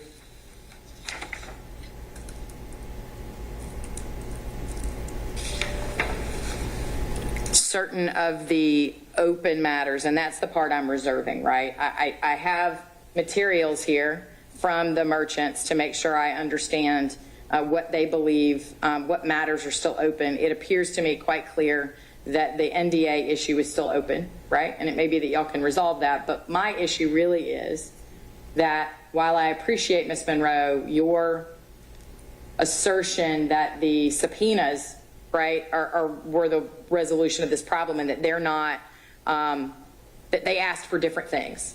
I think having seen the subpoenas and comparing them to the Open Records Act requests, the reason they're different is two things. Number one, there were attorneys in the form of Mr. Bowman and Ms. Monroe who were in good faith trying to understand what was being requested and comply with the request. That was not the same in the Open Records Act request. And two, by the time those requests morphed into the subpoena that was served on Fulton County, Ms. Merchant had been educated about what it was she was asking for and how to ask for it more clearly, which again could have all been accomplished had Mr. Bond not had the Ashley Merchant rule. And so all of that is to say this: what I'm going to ask for from the merchants is a proposed order that rules in favor, or proposed judgment, I guess it would be, that rules in favor of the merchant law firm in this action as to those specific items that were not timely produced. And here's where I want to focus. I'm going to focus on the fees issue, the expenses that were associated with their efforts to recover these amounts, and here's why. I've given the DA's office a real hard time. I would be remiss if I did not say that I'm quite certain that Ms. Merchant has been difficult and has potentially used these proceedings, right, particularly the subpoena to Madam DA Willis individually, to gain either media attention or positioning in the criminal case. While I'm certain that is true, as I challenged Ms. Allaby about a moment ago when she was speaking, my understanding of the Open Records Act request is while some of that argument may be relevant to whether or not Ms. Merchant or the firm was substantially justified in making these requests, at the end of the day, the relevant consideration is, are these public documents that the public is entitled to see? And was a request made, and was a good faith effort made to comply with those requests? And because despite the fact that the DA's office may not like what Ms. Merchant may or may not do with those documents, that doesn't change the outcome. And so the reason I say all that is to say that I don't intend necessarily to award the entirety of the attorney's fees that were sought by the Merchant law firm. I expect that I will cull a good bit from it because I believe that some of it, particularly the subpoenas to all the various parties, when it took me 10 minutes into that first hearing to point out that I wasn't going to hear from any of those witnesses until it became absolutely necessary, because those witnesses were in possession of specific information that no one else was in possession of. And that's a fairly standard approach in civil law. And so I do think perhaps there was an expanding of the proceedings, but I'm not ruling on the motion that was urged today regarding sanctions and fees, but I will say that that still probably wouldn't rise to a basis for sanctions, because very quickly the Merchant law firm got the testimony that it believed it needed to prove its case from one witness, and then released the others from further requirements to testify, despite the fact that, you know, if it was really Ms. Merchant's intention to get media attention and hype this all up to the media, she could have continued to insist and get into an argument with the court and brief, et cetera, on this entitlement to examine Madam DA Willis. I will also say that I take exception to this argument that this entire characterization of Ms. Merchant, who again, I don't doubt that she has been, I'll stick with the word difficult, because that's what I said before, right? That she is someone who is aggressive and difficult, can be difficult to deal with in litigation, whether it be civil or criminal. I understand that. But the district attorney's motion and the effort to characterize it as being in bad faith by hyping up all this media attention to harass the DA's office could have all been cut. All of that could have been cut away if Dexter Bond had picked up the phone and called John Merchant or Ashley Merchant and said, "What are you trying to get?" and then given the documents. or engaged in a good faith effort that would reassure the requesting party that some good faith effort had been made to locate those documents, so that when the representation that no such documents existed or were in the possession of the custodian was made, it would be more credible. So all of that is what I'm going to do, assuming again that the Supreme Court doesn't wipe this all away tomorrow, is enter a judgment in favor of the merchant law firm regarding the failure to timely provide the documents that were requested, the ones that are still listed, the ones that are still outstanding, if there are any. It sounds like we've abandoned most of them except for perhaps the NDA. In terms of injunctive relief, mostly this is about failure to timely provide, and that will occasion an award of attorney's fees in favor of the merchant law firm associated with the efforts they undertook to secure these documents. But I don't yet know what the dollar amount of that is going to be. I will say that I believe that Ms. Merchant's choice of $300 an hour and tying that to the Attorney General's office is a reasonable dollar amount. And that what I will really be focused on is trying to see if, it may be that I'm wrong, right? But to see if expenses or time spent was on something that unnecessarily expanded the scope of the litigation, or was, as Mr. Merchant and Ms. Monroe also pointed out, as to a dismissed party, perhaps not be recoverable. So that's what I'm going to be looking at and determining the nature and extent of any fee award that I make.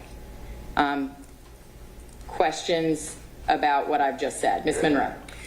Thank you, Your Honor, for your breakdown. I'm just wondering if the court will be considering any fees that have commenced that were incurred prior to this litigation. So that's one of the reasons that I want to look at this issue, because my best recollection as I sit here right now of the standard is that certainly attorney's fees incurred in the litigation beginning when the litigation began is what is directly recoverable. I don't, as I sit here right now, recall what the law is about the things like the drafting of a complaint or things like that of positioning a case to be filed and whether such fees are recoverable. But it's my intention to resort to the case law, and if there's case law that says those things should not be recovered, then I will exclude them based on what I find in the case law. Anything else, Ms. Monroe? That's it. Okay. Mr. Merchant?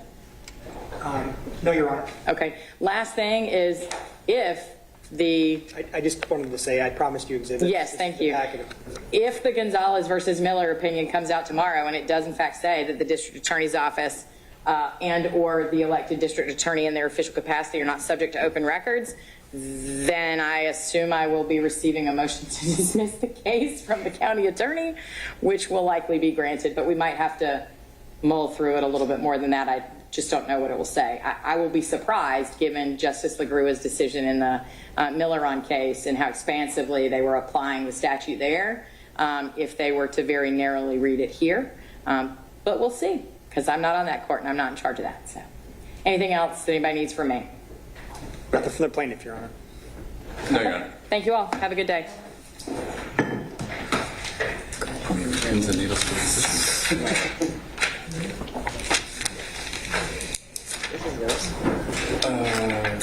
Yeah.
you.